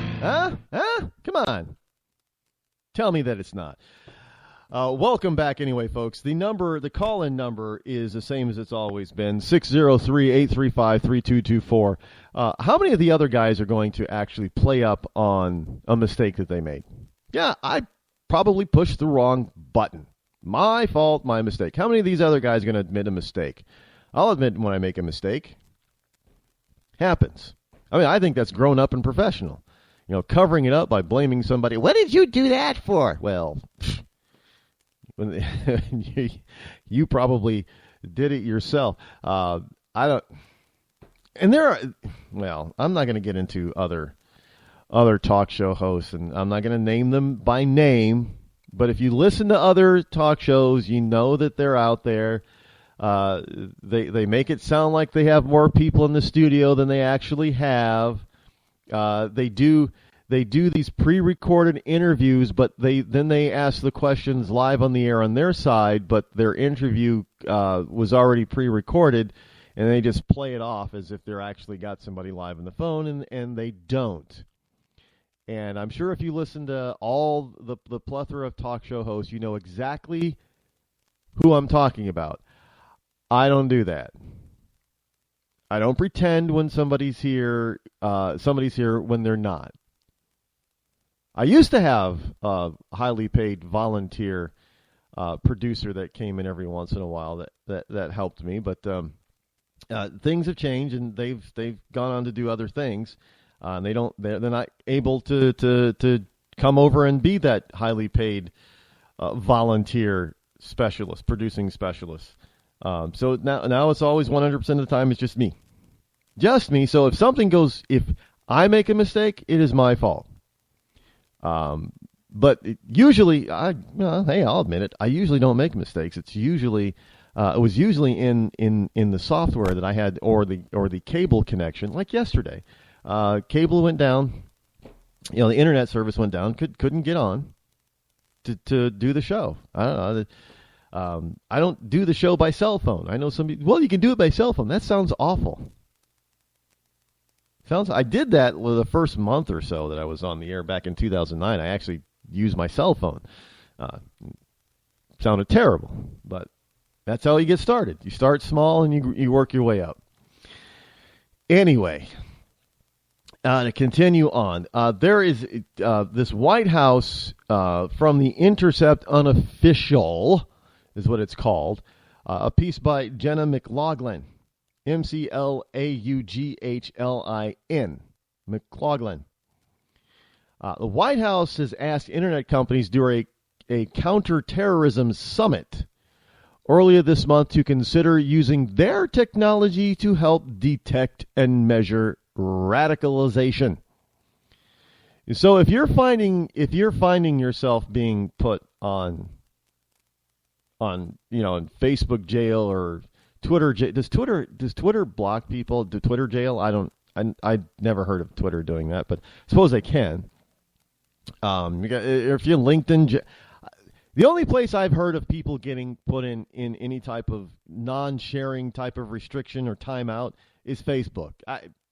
It doesn't mean that that other networks and platforms don't do it. I've only heard of Facebook doing it. So if you're finding yourself, being put in lockdown more often than not, maybe they're looking at you as some sort of, for part of their counter, because after all, domestic terrorists are the big issue for the Department of Homeland Security right now. And don't let them get. See, there's a reason for that. Is because they know they've let a bunch of terrorists into the country. They know that they're already here, and they're trying to find them. I hear all this all the time when they're trying to tout Obama's success. We've made a 90 arrests over the last 2 years on potential terrorist activity. You've made 90 arrests in the United States, and most of them are not U.S. citizens. So if they were not here, you would not have needed to arrest them. Is that not true? And nobody's asking that question.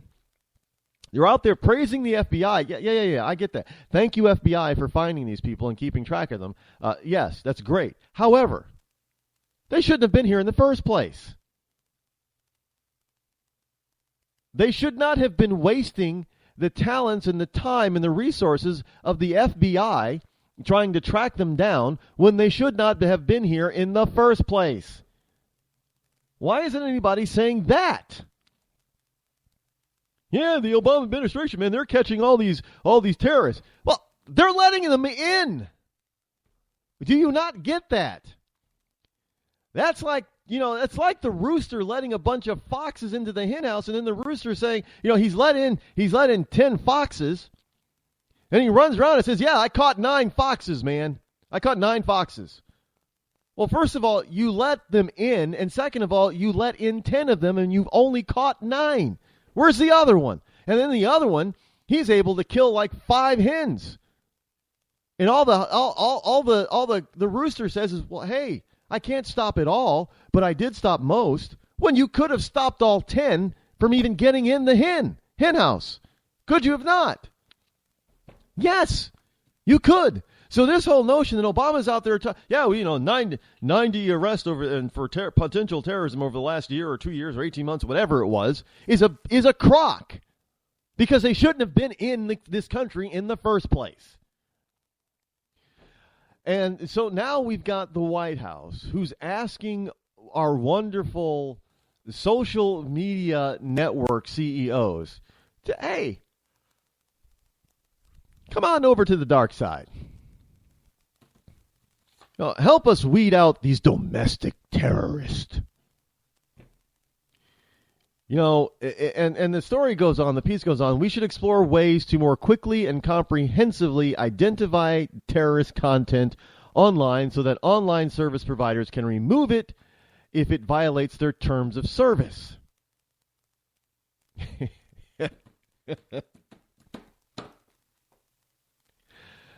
So you posting a meme or having a verbal post that is against Barack Hussein Obama evidently is now being construed as potential terroristic activity and needs to be removed, and you need to be put in Facebook jail. Thank you. Do you not believe that that's what it's all about in the first place? Come on, folks. I mean, the boogeyman is in the computer, but you think that somebody else is the boogeyman when the boogeyman is looking you right in the face and telling you exactly who they are. Now, obviously, in that stupid teen horror movie, supposed horror movie last night that I spent that's like 90 minutes of my life I can never get back. And of course people say, well, why did you watch the whole thing? Because you're already into it, you might as well just go through the whole thing. Why the hell not? How many stars out of 5 do you give Unfriended, Rod? 1. If I could give it less than that, I would have. No, but half a star. I'm not recommending it, but if you have about 90 minutes to waste and you want to laugh or maybe even just scream at your TV for a little while, go ahead and watch it. But understand, that is a direct reflection of the way this country is going right now, and it isn't just a bunch of high school students. Unfortunately, we're talking about adults. Well, people who are technically, by the number of years they've been on this planet, are adults. But mentally and socially, not so much. Not so much. Anyway, the briefing that the White House gave to these social media companies suggested that the algorithm Facebook uses to spot and prevent possible suicides might be a helpful model for a technology to locate terrorists. Well, there's your answer to your being put in Facebook jail. Facebook has algorithms to detect you.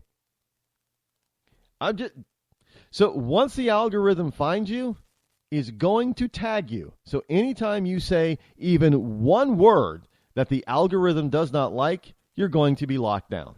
Just saying.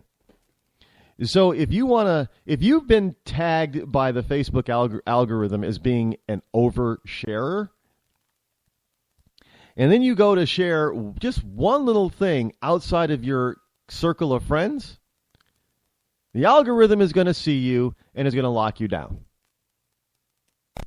That's what this article, The Intercept, over on theintercept.com, is basically telling us. Look, they've got this algorithm that they can detect what you're saying, what you're doing, when you're saying it, how you're saying it, where you're sharing, all that kind of stuff, and that the algorithm is designed to find you, shut you down, and or report you to the proper authorities. Believe it. That's what it's all about. They just told us. Jenna McLaughlin just told us the whole issue with Facebook right now. So if you've been tagged as an oversharer, you're going to be. It's like getting the 3 or 4S on your boarding pass, getting on an airplane. Every time that thing shows up, you are going to get patted down. I know it's almost as bad as being on the no-fly list. And you're an American citizen, and you've never committed a single crime in your entire life, but yet and still, because your name sounds or is spelled similar to a real-life terrorist, you're going to be put on the terrorist list, anti-terrorist list. Yeah, and it's unfortunately it's happening more and more every day, and we're finding out more and more. There are right now we know of at least 10 air marshals. Air marshals. Now their job is to get on planes, random planes, and protect passengers, patrol the skies. But the last count, the last we know, there's probably more, but they have found at least 10 air marshals who are on the no-fly list. Well, how the hell is an air marshal going to be on the no-fly list? There was 150 people working for the TSA. You know, those people that are screening you and patting you down, who are also listed on the no-fly list. At least 150 TSA agents on the no-fly list. How is somebody who's considered to be a terrorist going to screen out other people who could be terrorists? Do you think they might if they really were a potential terrorist, don't you think they might let a real terrorist through? Well, yeah, but those at least 150 people are still in the job. Those 10 air marshals are still flying. But how do they get on those lists anyway? Because the stupid algorithms that our wonderful Homeland Security doesn't work. So do you think that the algorithm that they're using this is why probably other social media platforms do not follow the Facebook model, because Facebook doesn't work. Their model doesn't work. Kids are still killing themselves. Are they not? They're still not getting the help they need. I mean, this is what I'm talking about. They want to put the responsibility. They make the mistake, and then they want to put the responsibility of their mistake on somebody else.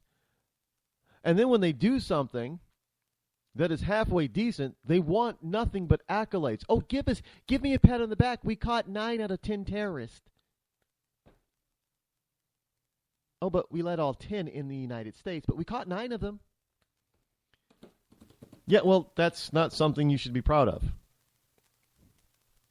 You know, these 90 or 85 or 90 or 95 arrests at the FBI is not something the Obama administration should be proud of, because most of them should not have even had to have occurred. Not to mention, how many more are still missing? We just had, where's this story about over 500,000 people. Over 500,000 people have overstayed their visa, and they have not and are not being investigated for such. 500,000 people. That's a small army. Small army roaming around this country. Now, what if it's only 1%?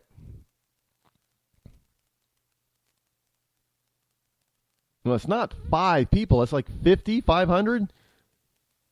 What if you just have 50 people? What if you just had 5 people out of that 500,000 roaming around who want to do Americans harm? Just 5. How much damage can 5 people intent on doing damage and dishing out death and destruction? How much death and destruction can 5 people do? An awful lot. So this notion that they're running around touting, well, we caught 90 people. Well, okay, what about the 9,000 people you didn't? What about the 9 you didn't? What about just the 5? What about just the 1 that you didn't catch, that you let in?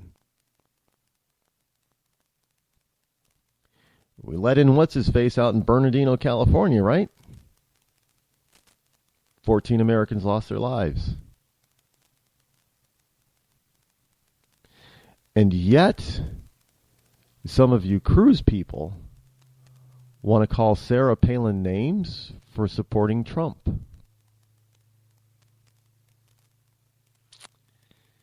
How childish is that? I don't. My problem is, I know what my problem is. My problem is that I really honestly try to understand people. I try to wrap my brain around all of this. But it doesn't seem to work very well. Because I'm a logical person. The White House asking social media networks to do Homeland Security's job is illogical. You can say you know why they're doing it. I know why they're doing it too, but it doesn't make the reason why doesn't make it logical. And it doesn't mean it's the best way to do it. It just doesn't work.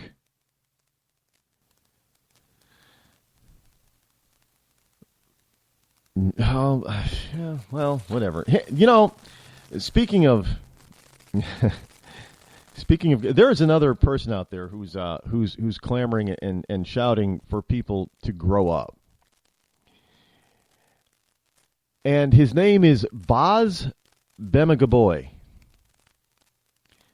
That's B-A-Z, Boz. I'm going to say it's Boz. Boz. Bemagaboy. B-A-M-I-G-B-O-Y-E. And he is a columnist for the Daily Mail, dailymail.co.uk. And he's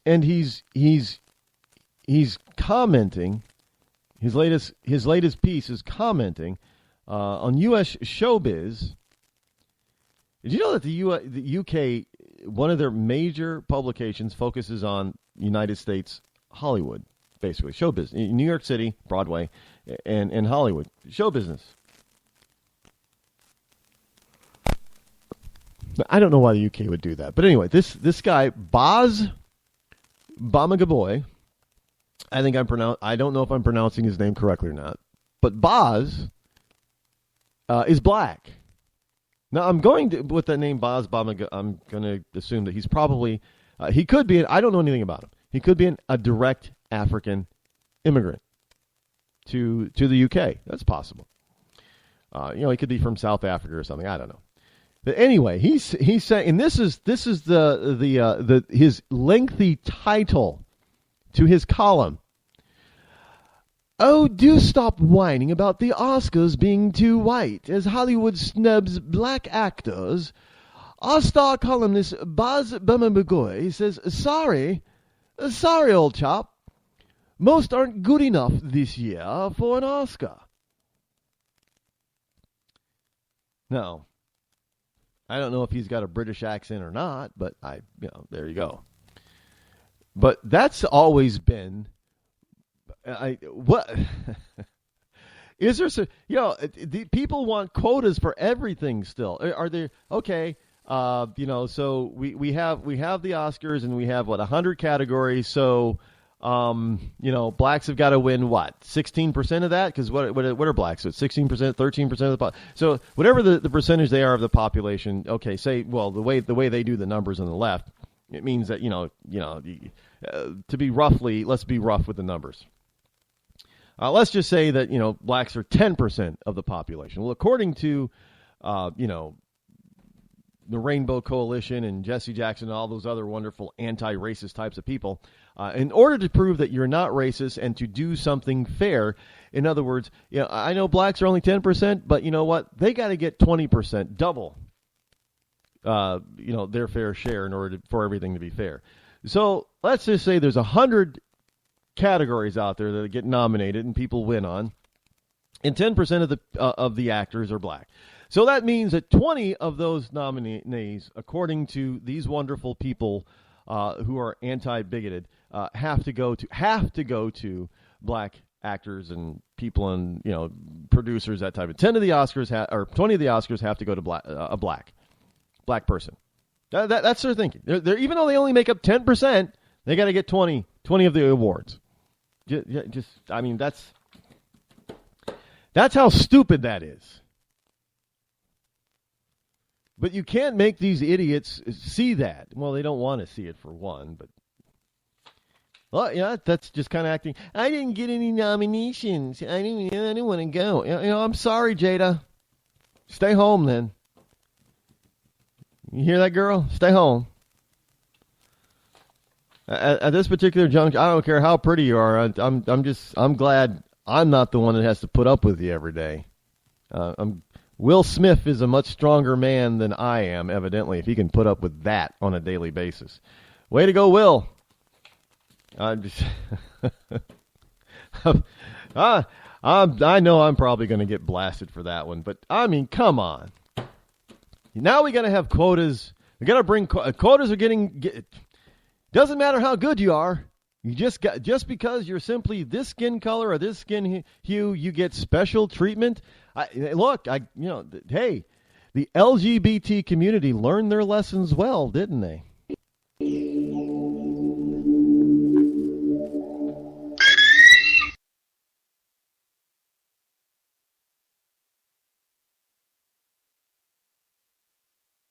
Give a man a fish and you feed him for a day. Sign him up for the Box of Bait Club and he'll never be hungry again.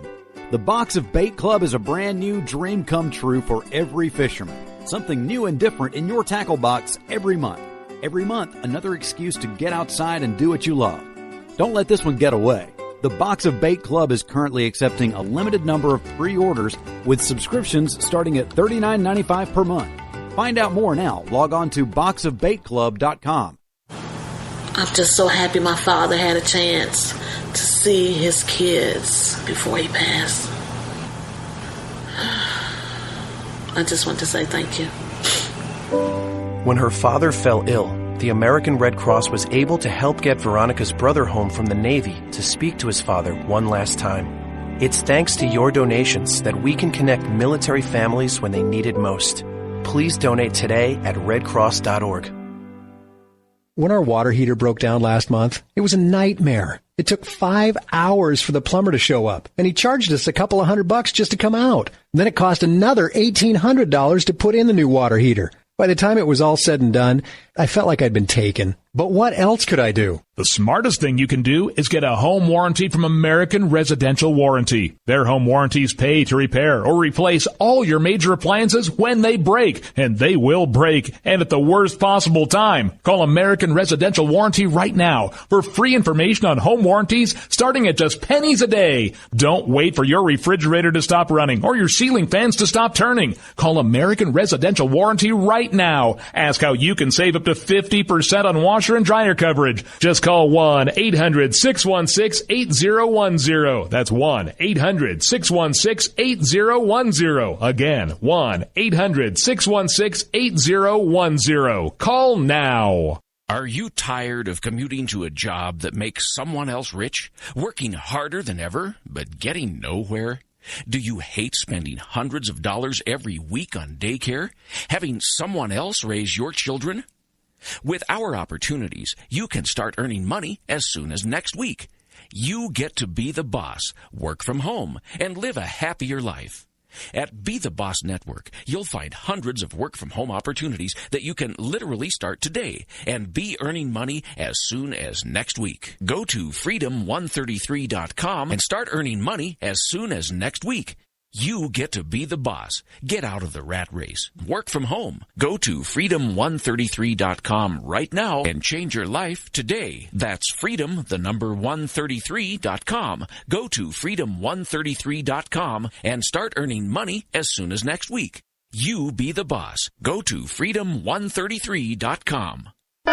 Attention business owners. We know that owning a business means getting things done right now. So if your right now list includes a new building, call the Right Now Company. General Steel. We can design a building for your business quickly and save you thousands of dollars. That's right, thousands. You may think General Steel only builds large projects or that you can't afford General Steel quality. Well, check these prices. How about a 40 by 60 foot building for under $22,000? Or even a 50 by 100 for under $35,000? That's right, a 5,000 square foot building for under $35,000. And these buildings all have General Steel quality. Best of all, you can still order a building and have it delivered in time to build this year. How's that for right now? So if your right now list includes a new building, call the Right Now Company, General Steel. 800-393-5756. 800-393-5756. 800-393-5756. That's 800-393-5756. Tired of paying outrageous prices for Viagra? Well, we have great news for you. Now you can finally get Viagra at huge discounts. Healthy Man allows you to save up to $500 on Viagra. Why pay U.S. pharmacy prices of $15 per pill or more when you can get Viagra for less than $3 a pill? Call today and get 40 Viagra pills for only $99. This can cost as much as $600 at your local pharmacy. You can't afford not to call us. If you want Viagra at the lowest prices, never pay $15 a pill pharmacy prices again. Get Viagra for less than $3 a pill. Call 800-595-2614 today and save up to $500 and get 40 pills for just $99. Healthy Man is fast, easy, and affordable. Operators are waiting at 595-2614 to take your call now. Call 800-595-2614. That's 800-595-2614. Again, 800-595-2614. Boy, man, I had a rough night's sleep. Boy, I got a letter from the IRS yesterday and I just couldn't sleep. Man, I'm dying here. Somebody help me. IRS problems affect more than just your finances. If you're ready to take back control of your life and you owe more than $10,000, you need to call the tax doctor. Their expert staff can immediately protect you from the IRS and state collectors and get you the best possible tax settlement guaranteed. The IRS has recently released new programs geared in helping struggling taxpayers, where you may qualify to settle your tax debt and wipe out up to 85% or more of what you currently owe. If you owe $10,000 or more in back taxes, call the tax doctor right now. See if you qualify to pay less. 800-989-1694. 800-989-1694. 800-989-1694. Again, 800-989-1694. You want to know what time it is? It's time to bring the rain. Zinc Media. Feel the power of knowledge.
And fantastical and intelligent ecclesiastites. It is I, your lovable host, El Rod, coming to you live for hour number 3, fastest 3 hours on Internet Talk Radio, right here on the Rod Eccles Show. From my bunker, being broadcast still from my bunkerized home studio somewhere in the great granite state of New Hampshire, where the state motto is still live free or die. It is not big government or bust. I love that motto, by the way. That's right. On this Thursday, it is Thursday, January the 21st in the year of our Lord 2016. It is right. Did I miss a day? No, it is Thursday. Okay, just making sure. Sometimes you do. Sometimes you have so much fun you realize you missed a day. And well, it's Thursday already. Day number 4 of the work week. Well, for a lot of people, some people, well, 94, 95 million Americans that still don't have a job. Maybe they lose track of time too because they don't have a job to measure their time by. I wonder. I don't. And I got to be careful how I say this. I am not the type of person that can just sit around and do nothing. I don't know how some people who fully retire, I don't know how they do it. You got to have some sort of purpose in my book. I mean, you got to be striving for something. I just don't know. If you can just, maybe I'll feel differently in 30 or 40 years. When I just want to sit in a rocking chair and just give my body a rest because it's just so tired from all the work. But I don't, and I am sure there are probably some 70 and 80-year-olds out there that are not doing very much at all except just getting up and eating and enjoying the daylight. Back in their youth, they probably couldn't picture themselves doing that either, and maybe that's just that's what I'm just gonna have to experience personally. I don't know, but I do understand that some people say that retirement isn't a matter of age. It's a matter of finances and a matter of time. And what they try to explain when they're talking to people about retirement is that in your retirement, you have the time and the ability to do what you want when you want, and the financial wherewithal to be able to afford to do it. That's really all retirement is, which is why you have some of these people so-called retiring in their late 20s. They build this tech company or what have you, and they sell it off for $1 bazillion, and they retire. Well, I know some people will think, well, how can you retire at like 29? It's just like, well, you get to do what you want to do. And you're able to afford, if you want to be a pro golfer and spend all your days in the golf course, and you can afford to do it, well, I guess you're in retirement. According to that type of definition. I don't see myself doing that, but there will come a day, there will come a day, we're all human. There will come a day when our twilight years what is it? No, they don't use twilight years anymore, do they? No, because it's the stupid movie.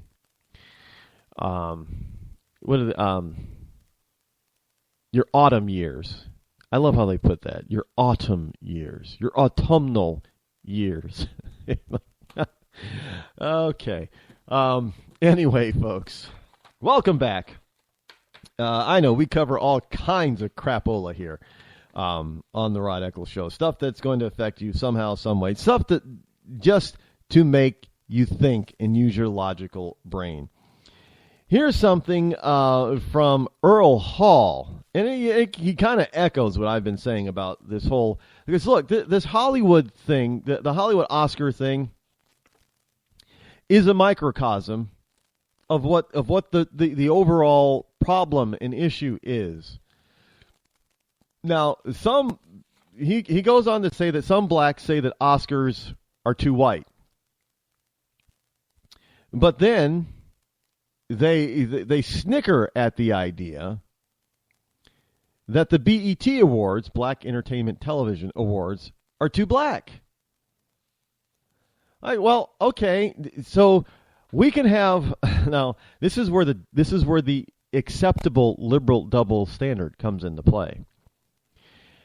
We can have black entertainment television. That's what you want to call it. That's fine. If that's what your program is going to be based on, that I don't have a problem with it. What I do have a problem with is that you saying that you can call it black entertainment television and not be racist, not be bigoted, not be exclusionary in any shape or form. We don't have any whites in there. You're excluding whites. We're not excluding whites. This is black television. We're being inclusive, man. That's what BET used to say when they were challenged by this. They said, we're being inclusive. We're just, you guys got your white stations, so we get to have a black station. But you can't have a network called the White Entertainment Television Network, because then even though they may not be and probably would not be, they would be associated with the KKK and Nazism and all that kind of stuff and being racist, and they'd go bankrupt. They'd be forced out of business. Look, we've seen similar stuff to that happen anyway, so it's not like I'm reaching or stretching on that part. But it has to do with being politically correct. It's not PC to say white entertainment television. That's exactly what it could be. But you can't call it that. You could call it hillbilly. Well, you couldn't even. Well, As long as you don't use the term white, and if you're white, now I don't know, maybe it's okay if you could say, I don't know, white Latino, you might be able to get away with that. Because I understand that people use that concept about, well, why is there BET then if you Black Entertainment Awards, if we're supposed to be diversified in Oscars. Why can't we be diversified there? But at the same time, I have to point out the fact that it is rare, if at all, that people do not say the same thing of Univision. Because there's the Latin awards too that you got to be a Latin American in order to be J-Lo and Jimmy Smits and all those kind of people. They run around being as proud as they can be to be Latino, and I guess that's to a certain degree that's okay. But it could change too if they start complaining too much about. Are there any? Yeah, it's all white, right? Is what they're saying. The Oscars. How come I don't hear the Latino groups complaining? I'm asking the question. Why do we not hear the Latino groups complaining that the Oscars are too white? There are no Latinos being nominated. There were Latino movies all year round last year, right? Yeah, there were. Where are the Latino nominees? I don't know the entire list of the Oscars. I'm just asking why the Latinos are not complaining that there aren't more Latinos being nominated. Because we're being told it's all white, which would mean that there are no Latinos, and there are no Asians. Where are the Asians? How come the Asians aren't complaining? And Native American, yeah. Have you ever seen? Has there ever been a Native American who's been nominated for an Academy Award? I don't know the answer to that. I'm just asking the question. I don't believe there has been, but what's his name from? Speaking of Twilight, the werewolf kid there. Oh, jeez, I can't even think of his name. But anyway, evidently he's Native American. I thought he was of Asian descent, but evidently he's Native American. But he's Native American and white, a mix. But okay. I have no reason not to believe him, but in any case, any event, I don't see any Native Americans being nominated because there just aren't enough of good ones out there, Rod. It's not a function or matter of skin color and race. It's how good you are, and nothing else is really supposed to matter in this case. It's supposed to always be about how good you are at your craft. So what you're saying is that if you're black, you should get a pass on being good? I would challenge Jada Pinkett Smith and the evil director, Spike Lee, to, well, not evil, just angry. Angry man. He's just an angry man. The angry director, Spike Lee, I would challenge him to think about that. Are they big and bad enough, or are they just because they're black? Is that the criteria? They just got to be black. Y'all just got to be black in order to be nominated. Got to be black. We don't care what it is. Just long as you black. Yeah, that's all it is. Just long as you black. I know some people are going to say, "What's he talking like that for?" You know, white people can't get away with talking like that. You can't. I can get away with talking like a black person because I'm black. I'm expected to sound like that in the first place. Like yesterday, a caller, a young man from the Bronx, young black guy who also happens to be gay and raised in a Democrat family whose mother is an immigrant from Ghana. Can't get more, African than that, I guess, is coming directly from Africa. But he was born and raised in the Bronx. And he said he believes that, and to a degree, he was 30 years old. If I remember correctly, he said he was 30 years old. And to a degree, he is absolutely correct. To a degree, he's absolutely correct. We should get rid of these labels. Right, there's nothing wrong with identifying your outward asset and being aware of that. I mean, in that particular case, I think he was a little off base. But I understand what he was saying. If we continue to focus on strictly our skin color, and understand blacks are doing this too. If you are focusing strictly on your skin color, we're not going to come together as a single people, of human beings, a single race, a single nation. He says, I think, and as I said, to a degree, he was absolutely correct. Now, here is a 30-year-old millennial who was definitely grown up.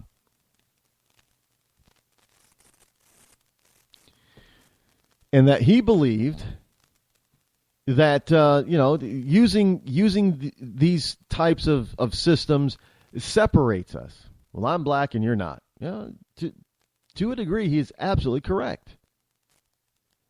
And that simply because a person has a certain skin tone, that nothing else really matters. Like, a lot of people say, well, you don't sound black, Rod. Well, great, I guess.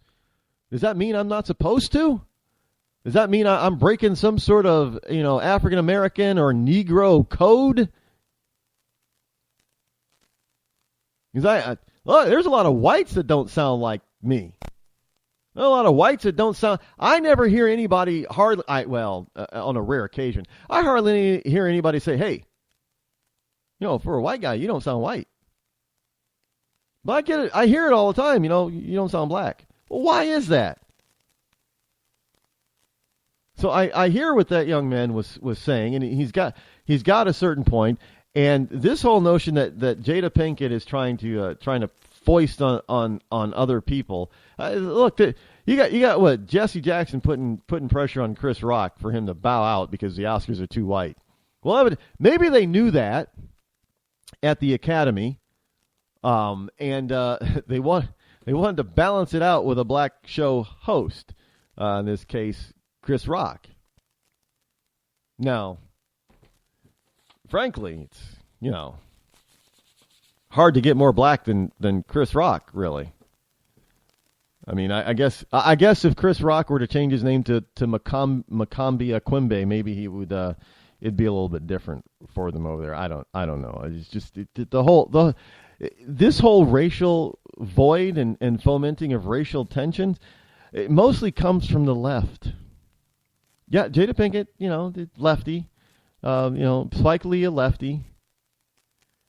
Obviously, Jesse Jackson, the Reverend Jackson, a lefty. The Reverend Al Sharpton, lefty.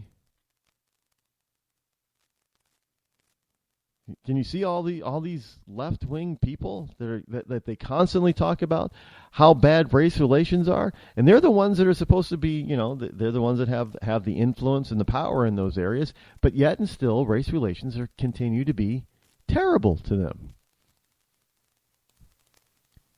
Barack Obama, lefty. Oh, man. America's racist if you don't elect a black president. You racist. We elect a black president. Y'all just racist still. Well, we elected him. No, you're still racist. You only elect him because he's black, and that's racist. But you just told us if we didn't, look, I mean, that's the truth. America elects their first black president. America's still racist. Why? Because they don't embrace all his policies. Oh, wait. Some of these policies that America is rejecting are the exact same policies that they rejected when Clinton was in office. Now, Clinton was a white guy. I know he even came, he comes across it. I was really the first black president in this country. I'm telling you, I was. But we opposed that. No racist card pulled. Not at all. And look, like George Zimmerman was a white Latino. Bill Clinton's a white black man. Well, he's the first black president, so that means he's got to be the first. He's got to be a white black. Well, you can have a white Latino, so why can't you have a white African? Or, well, you can have a white African. You can. It's called South Africans in most cases, but you got a white black. Just throwing that out. Maybe that's a possibility. Just throwing it out there. Look, all I'm saying is just stop the whining, grow up. It isn't all about you, Jada. Speaking of white Latinos, some of you may not have heard, but one of your favorite, I don't know how this is going to affect this particular organization, but you got NPR is reporting that The Onion, the satirical site that comes across as being real news, and a lot of times people, The Onion puts out these satirical or fake news stories, and a lot of times people take them seriously. I admit I was caught up in it one time. Once I got caught up in thinking that the story was real, because I didn't, I do this, I'm just like everybody else. Sometimes I don't really, cross all my T's and dot all my I's. I didn't make sure that this was I didn't vet the story.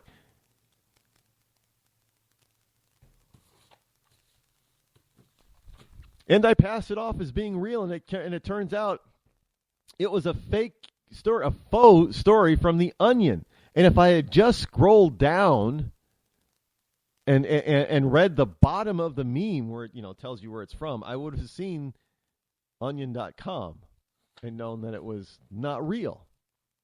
But The Onion is very good at doing that and getting people to believe a faux story is actually written. No, it's actually kind of hilarious, but they're very good at doing that. But I don't know how this is going to stand, because now they are being bought by Univision. And as you know, Univision doesn't really have a sense of humor. Doesn't. So Univision is buying. I don't know if that means that the stuff is not going to be as funny as it used to be. Probably not. It probably won't be. But I guess we'll just I guess we'll have to see if it's just as funny as the regular stuff or the real stuff or their former stuff. We will soon find out. I don't know if it is. I don't really do you pay attention to The Onion? I don't really often pay that much attention to I don't go to The Onion unless something comes across one of my various social media feeds. Then I'll click on the story or the faux story and get a good laugh. But Univision, the parent company to the nation's leading Spanish language broadcast channel, has just acquired a controlling stake in the satirical news site The Onion. Now, the agreement between two seemingly disparate media outlets was described to NPR by a person with direct involvement in the negotiations. A second person who was briefed on the deal by Univision executives also confirmed its broad strokes. The amount of money involved in the deal was not disclosed. However, NPR has also obtained a memo from the CEO of The Onion announcing the deal to staffers. And the reason why my voice turned into such a voice as this, it morphed this way, because I was reading the story from the haughty NPR.org. Now, NPR.org is they're very staid and very proper in all of their activities and reporting. So I wanted to make sure that I was doing and giving the due respect to NPR.org that I needed to be giving.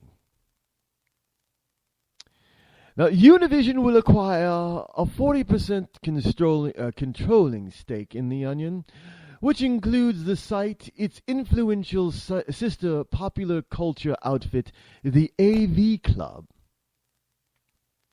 the social media satire site Clickhole. Yes, Clickhole, one word. And various book and video projects. Univision also will have the right to buy the Yuma Company. The Yuma Company, not Huma, Yuma Company, outright forthwith. The move comes at a time of transition and change for both organizations. As the Latino community grows, is it Latina? Well, it could be both. But NPR hasn't decided which it shall be, so we can use both,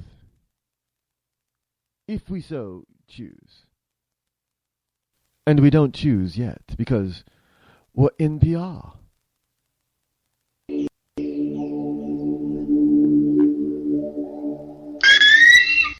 When our water heater broke down last month, it was a nightmare. It took 5 hours for the plumber to show up, and he charged us a couple of $100 just to come out. Then it cost another $1,800 to put in the new water heater. By the time it was all said and done, I felt like I'd been taken. But what else could I do? The smartest thing you can do is get a home warranty from American Residential Warranty. Their home warranties pay to repair or replace all your major appliances when they break, and they will break, and at the worst possible time. Call American Residential Warranty right now for free information on home warranties starting at just pennies a day. Don't wait for your refrigerator to stop running or your ceiling fans to stop turning. Call American Residential Warranty right now. Ask how you can save up to 50% on washer and dryer coverage. Just call 1-800-616-8010. That's 1-800-616-8010. Again, 1-800-616-8010. Call now. Did you ever look at the stains in your coffee cup and then realize that's exactly what happens to your teeth? Power Swabs is the 5-minute solution to get your teeth white without visiting the dentist. This is Ben Gordon with Power Swabs, and if your teeth are stained from coffee, tea, or smoking, all it takes is 5 minutes with Power Swabs. In 5 minutes, you'll see an average of 2 shades whiter teeth, and in 7 days, 6 shades. It's clinically proven to whiten natural teeth as well as caps and veneers. The secret is a tooth detergent that was developed by Dr. Martin Ginniger that lifts stains off of your teeth. Best of all, there's no messy strips or trays that you have to leave in your mouth for an hour. Just swab your teeth for 5 minutes and you're done. To try Power Swabs risk-free, call 1-800-291-5140. That's 1-800-291-5140. I guarantee your bright white smile will have your friends talking about how great you look. Try it risk-free today. 1-800-291-5140. That's 1-800-291-5140.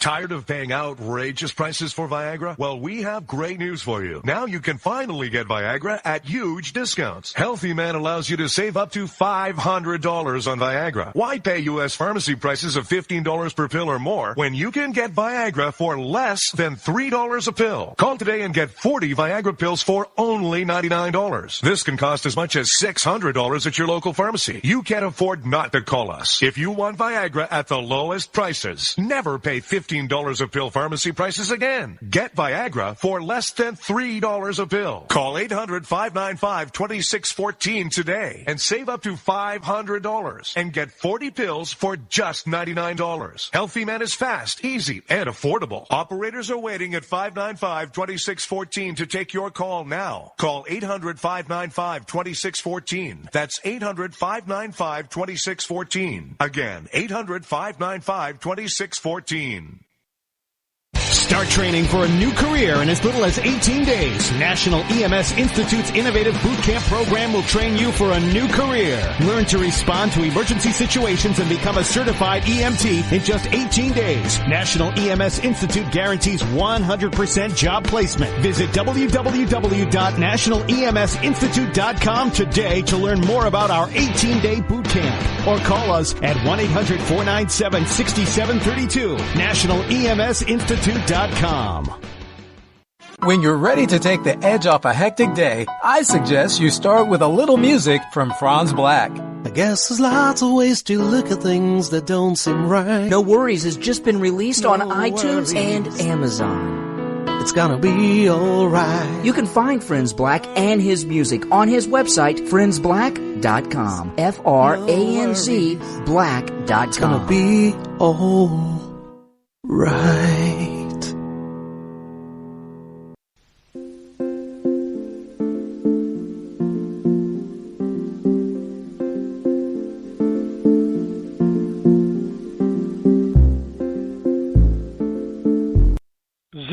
Media.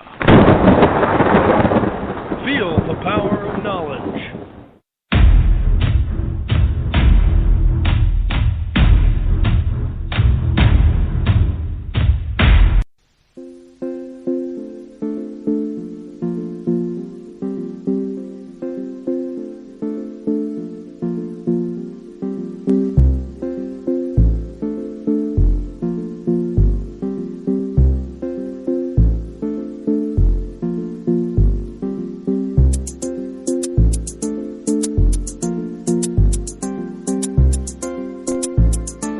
Yes, I see what I did there. There's a certain mode that you can put this software in, and it kept skipping, and I guess I had pressed that mode instead of the other mode, and it kept skipping, because of that mode, skipping to the main intro. So I have to unclick that button, so it should not happen anymore. There you go. Some more new stuff.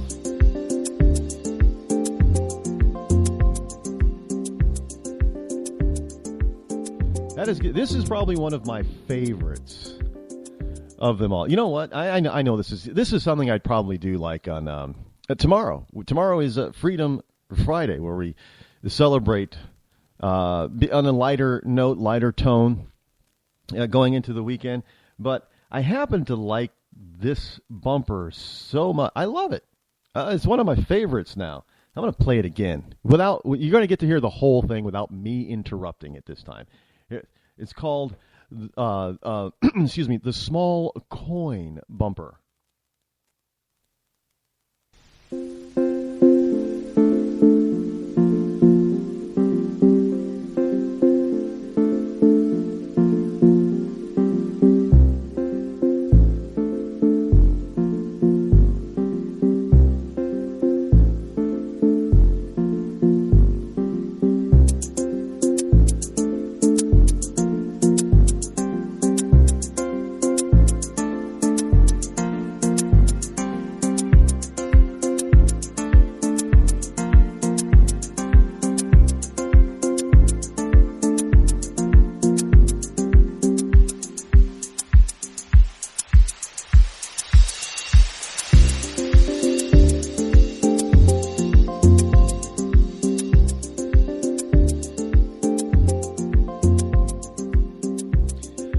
Yeah, 603-835-3224. Should you wish to join me here live on the Rod Eccles Show. Look, I hope it comes across how much I enjoy doing this program for you. I know sometimes I bring some, it sounds like I don't because I go off. I know some people listen, they wait for that moment that Rod's going to go off, and they're like, oh boy, there goes Rod, man, he just exploded. But see, that's not fake stuff, that's all natural. That just shows, hopefully it shows my passion for why I'm here. And I hope you pick up on that, and you can share that with your friends, family, and coworkers. Hopefully you're listening to this at work, because, this is 9 to noon Eastern time. I know for some places it is drive time, out in the Central and Mountain time zone, because it starts at 8 and 7 a.m. respectively. But yeah, I really some of the stuff really pisses me off that I have to tell you about. Some of it I makes me feel happy and glad, and I hope I can bring some of that happiness and gladness to your morning as well. And maybe you'll hear that. Maybe you'll probably get sick of that bumper, but that's, like I said, that's one of my favorite bumpers. It's a Small Coin Bumper, brand new this year, here on the Rod Eccles Show. WND.com. And this is one of those things that is now I'm going to get serious as a heart attack here. Okay, putting all the funness aside for a second. This is serious stuff. And Americans had better wake up and start paying more attention. Because Americans, it is, and we're not the only ones that do it, but we do it a lot. And we probably do it in greater numbers than any other nation.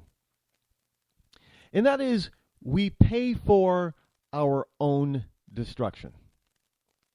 In other words, we give other people the funds that they need to continue their operations to kill us. You understand what I'm saying? This is how it worked out back in the 70s and 80s when we got most of our foreign oil from the Middle East. We were sending our money over to the Middle East so it could help fund these radical regimes and these anti-American regimes to fight against American interests. And if we didn't buy their oil, they wouldn't have had any money to do that. But we kept buying their oil.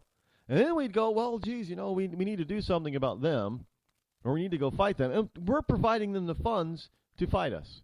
That's what we did a lot of. Well, now it's the same thing. And I'm not just talking about the liberal American either, because the liberals are going to do what liberals do. The liberals just do idiotic stuff all the time and think that they're enlightened and they're being fair. The liberals say, okay. I understand why you hate us. I really do. I understand why you want us dead. So I'm gonna donate to you $20 every month so you can continually, espouse how much you hate Americans. I know I'm an American, and I want you to understand that I hear you, and that I feel your pain. And I might even agree with you in some cases. That sometimes as Americans, we're really, really, really, really bad. And so I'm going to give you this money every month, so you can work through that. I know you'll probably use some of it to kill other people, but I know you use some of it to feed some of your people, and I want you to feed some of your people. And if you happen just to kill a few other people, I guess that's just what we have to do, right? Okay, I expect that type of thinking to come from the liberal left, not from the right. Not from moderates, not from centrists, not from Reagan Democrat. I don't expect that type of thought process to come from those types of people. But it is. And you're probably saying, well, Rod, what the hell are you talking about? American yogurt billionaire, who really isn't American, obviously, hire more Muslim refugees. He calls on biggest U.S. companies to join the Islamic surge. And I'm talking about the CEO of none other than the gigantic, ginormous yogurt brand called Chobani. Now, for people who've been following the yogurt industry, Chobani just basically came out of nowhere. It seemed like they were an overnight success. Chobani's CEO and founder, well, he's Arabic.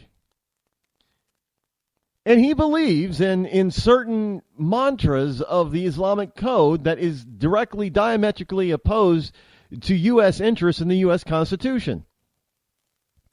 And yet we Americans will run out to the store and we'll snap up Chobani like there's nobody's business. And our reason is, well, it's so good. And this guy's company has been accused of choking local farmers. He's been accused of all kinds of misdeeds as far as running this company and growing it so fast. But yet we still run out there and buy his crap. By the way, when I found out who the CEO of Chobani was, I stopped buying it. So why are you still buying it? It's still, one of the top three. I think it's the number one yogurt brand in the USA right now. Why are you still buying it? I'm not talking about boycotting for political reasons. I'm talking about boycotting simply for the fact that your money that you're spending on that product is going to organizations that want to kill you. You're paying for your own death. You might as well just go to the cemetery, buy the plot with your own money, pay for the funeral, not insurance money, your own money. Just pay for the funeral and the casket and everything else with your own cash, because that's exactly what you're doing when you buy products and services from people who do this. He's not the only one. He's by far not the only one. But the story, this is a piece on WND.com. For those of you out in Rush Limbaugh's Rio Linda, that would be WorldNet Daily. And it's a piece by Leo Hohmann, Hohmann. Yeah, Leo is in Leonardo, but I don't know if his name is Leonardo or not.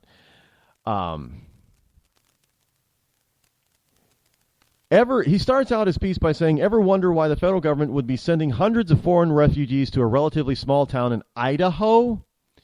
Well, wonder no more. They're sent there, many of them, to work in the world's largest yogurt factory. Twin Falls is in line to receive about 300 refugees this year, many of them Muslims from Syria. And the state of Ohio, despite its reputation as a mostly white, conservative farm state, has been a popular destination for refugees in recent years. They're overtaking you in Idaho. Look, this is by design. Don't think this is just by happenstance. Look, there's something out there called the Free Staters. And the Free Staters, a long time ago, probably 15 years ago now, 15, 20 years ago, they decided that they were going to target a particular state in order to try to take over that state. And then, bring enough Free Staters into the state in order to be able to take over a local and county government by getting these people, these Free Staters, elected. And then from there they would go over to the state level, and their ultimate goal was to initiate some sort of secession proceedings, constitutionally legal secession proceedings to remove the state, New Hampshire, from the Union of the United States. Thus, foment the progression of the United States being broken up because the federal government is violating the Constitution left and right. So they target New Hampshire. So they're trying to bring in all these people with the notion that if they do bring in enough, they will be able to displace the people that are already here, as far as how they vote, the type of laws that are enacted, that type of thing. It's not a new strategy. It's a time-tested, very effective strategy. And if you do the same thing with other parts of the country, with other groups of people, you can effectively start to infiltrate the livelihood and lifeblood of that particular community or county or state. And that's exactly what they're doing right now. Look, you got cities that have been taken over by Latino immigrants. A lot of them here in New England. I mean, you go into some Massachusetts towns that used to be very, very white, and now they're not. They're very, very Latino. It's the way it happens. Good or bad.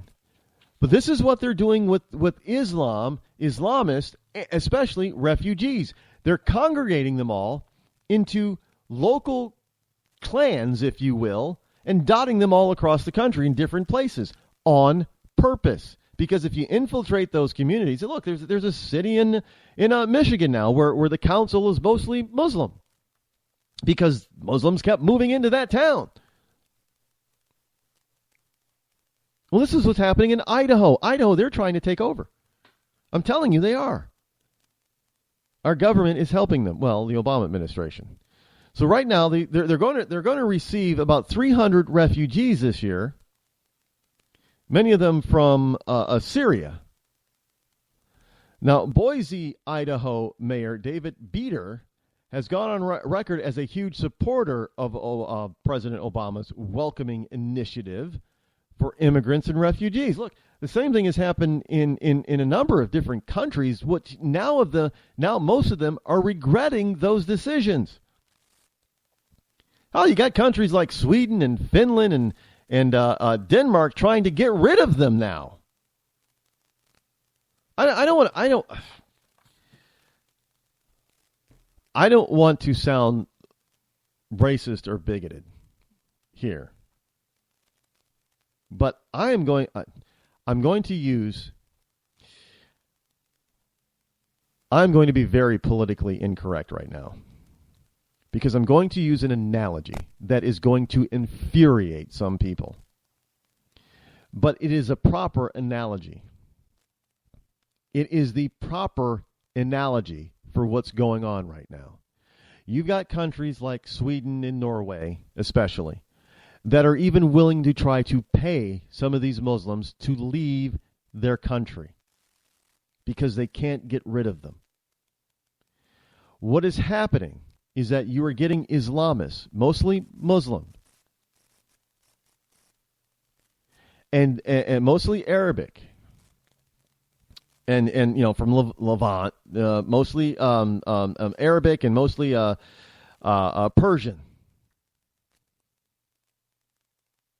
They are like freaking cockroaches.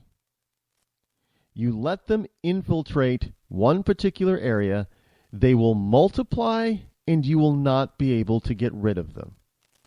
You think you'll be able to control them. You think you'll be able to get rid of some of them, and you think that you'll be able to manage them and control them, and in the end you will be overrun with them. And then the only thing that you can do at that particular point is bring in an exterminator with a powerful killing chemical or agent. And frankly, even then, you don't get rid of 100% of them. They lay low, they hang out until they can repopulate that area again. It's a constant battle. Once you let them in, you never fully get rid of them. So is America ready to go down the road that these European countries have gone down? They've let in the cockroaches, the first few, and those few multiplied to a point where now they have an infestation. And they're still trying to play the manage game. When you have an infestation, it's no longer managing. It's total all-out war, and you need to try to annihilate them. Now, I'm not saying that we run around and we start popping off and killing a bunch of Muslims in the United States. Absolutely not. The point is that we need to start stopping them from coming in. Those who are not American citizens and have no real clear purpose for being here need to go away. They need to go home. And those that are here, they need to understand and pledge their loyalty to the Constitution, not to something else that is diametrically opposed to the Constitution. If they're born here, if they're a natural-born citizen and they're Muslim, that's one thing. But if you're an immigrant trying to become a citizen, then you're gonna have to take you're gonna have to take the oath, and that oath is to the Constitution, not to the Quran. We have to make that clear. Because look, they have their countries. If they want Sharia law and all that kind of stuff, then have it over there in their countries. We're not saying that they can't have their own homeland. We're not saying that they can't have their country. We're not saying that at all. We are saying is that just as they deserve to have their own way of life, we deserve to have our own way of life. And our way of life is not compatible with theirs.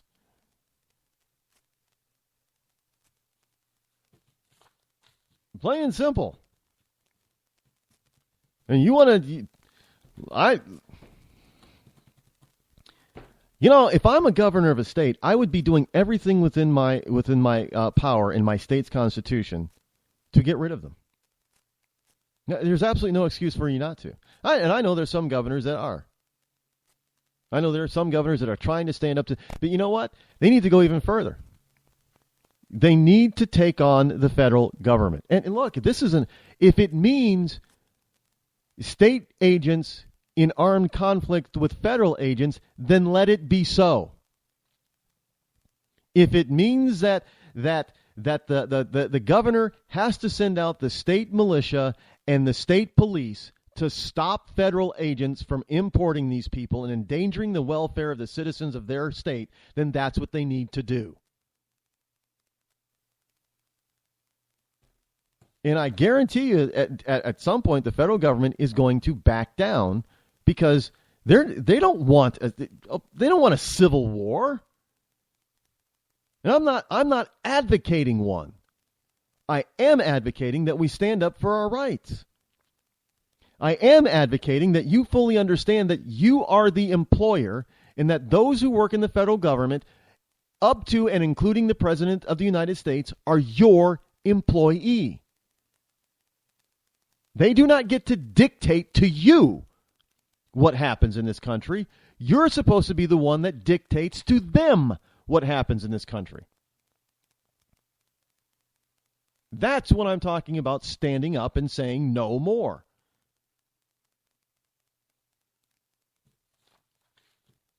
It's time that, that Americans, you grew up, put on your big boy pants and your big girl dresses and say, okay, well, I'm an adult now.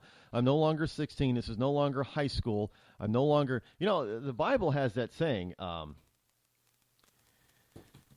Bible has a saying of going ahead, when I was a boy, I thought as a boy, and all that kind of stuff. But when I became a man, I put away childish things. Or it's roughly speaking. There is a season. There's a season for everything. Not a song, not just a song, but there's a season for being a child, a season for being an adult. And right now, if you're over the age of 18, if you're over the age of 21, if you're definitely over the age of 25, it is time to be an adult. The season of your childhood is past. Time to grow up. And you have to understand that these people, they want to keep you as a child because they want to keep ruling over you. And once you grow up, then they're kind of like, there is a new word that was invented over on Facebook. I'm surprised Facebook actually allowed this word to be transmitted over Facebook pages. Cry bully.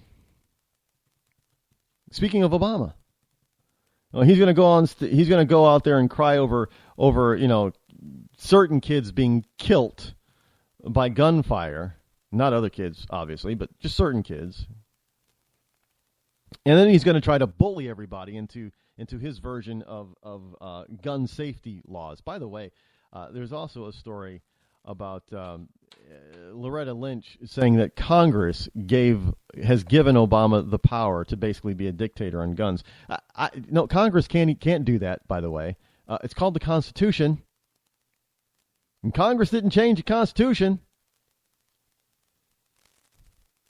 So, no, they can't just abdicate their authority on certain things and say, oh, okay, you can. No, the Constitution says no.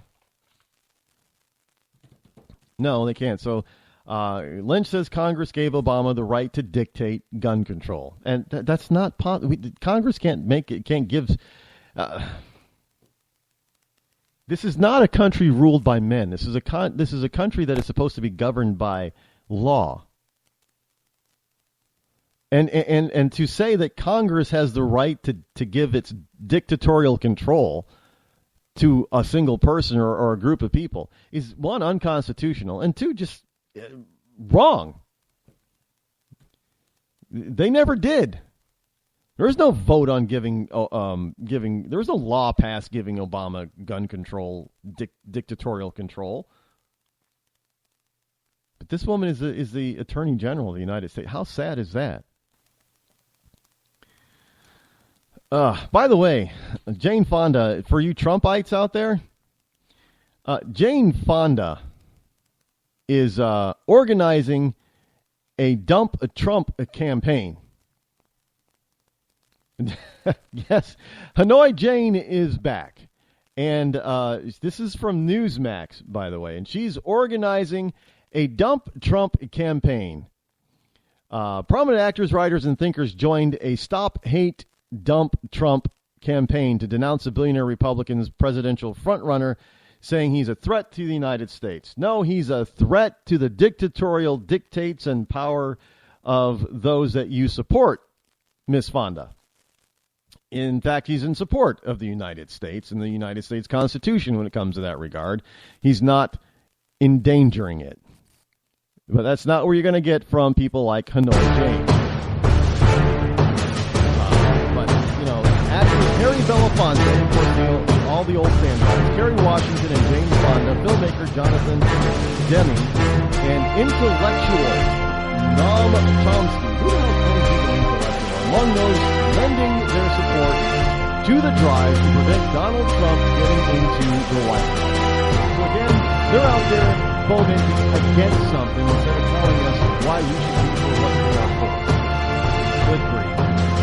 Well, that means we're out of time for today. Tomorrow is Open Mic or Freedom Friday. Just about anything goes. So until then, wash your hands here up next. I'll be back here tomorrow morning. I'm Rod Eccles. This has been the Rod Eccles Show. I'm out.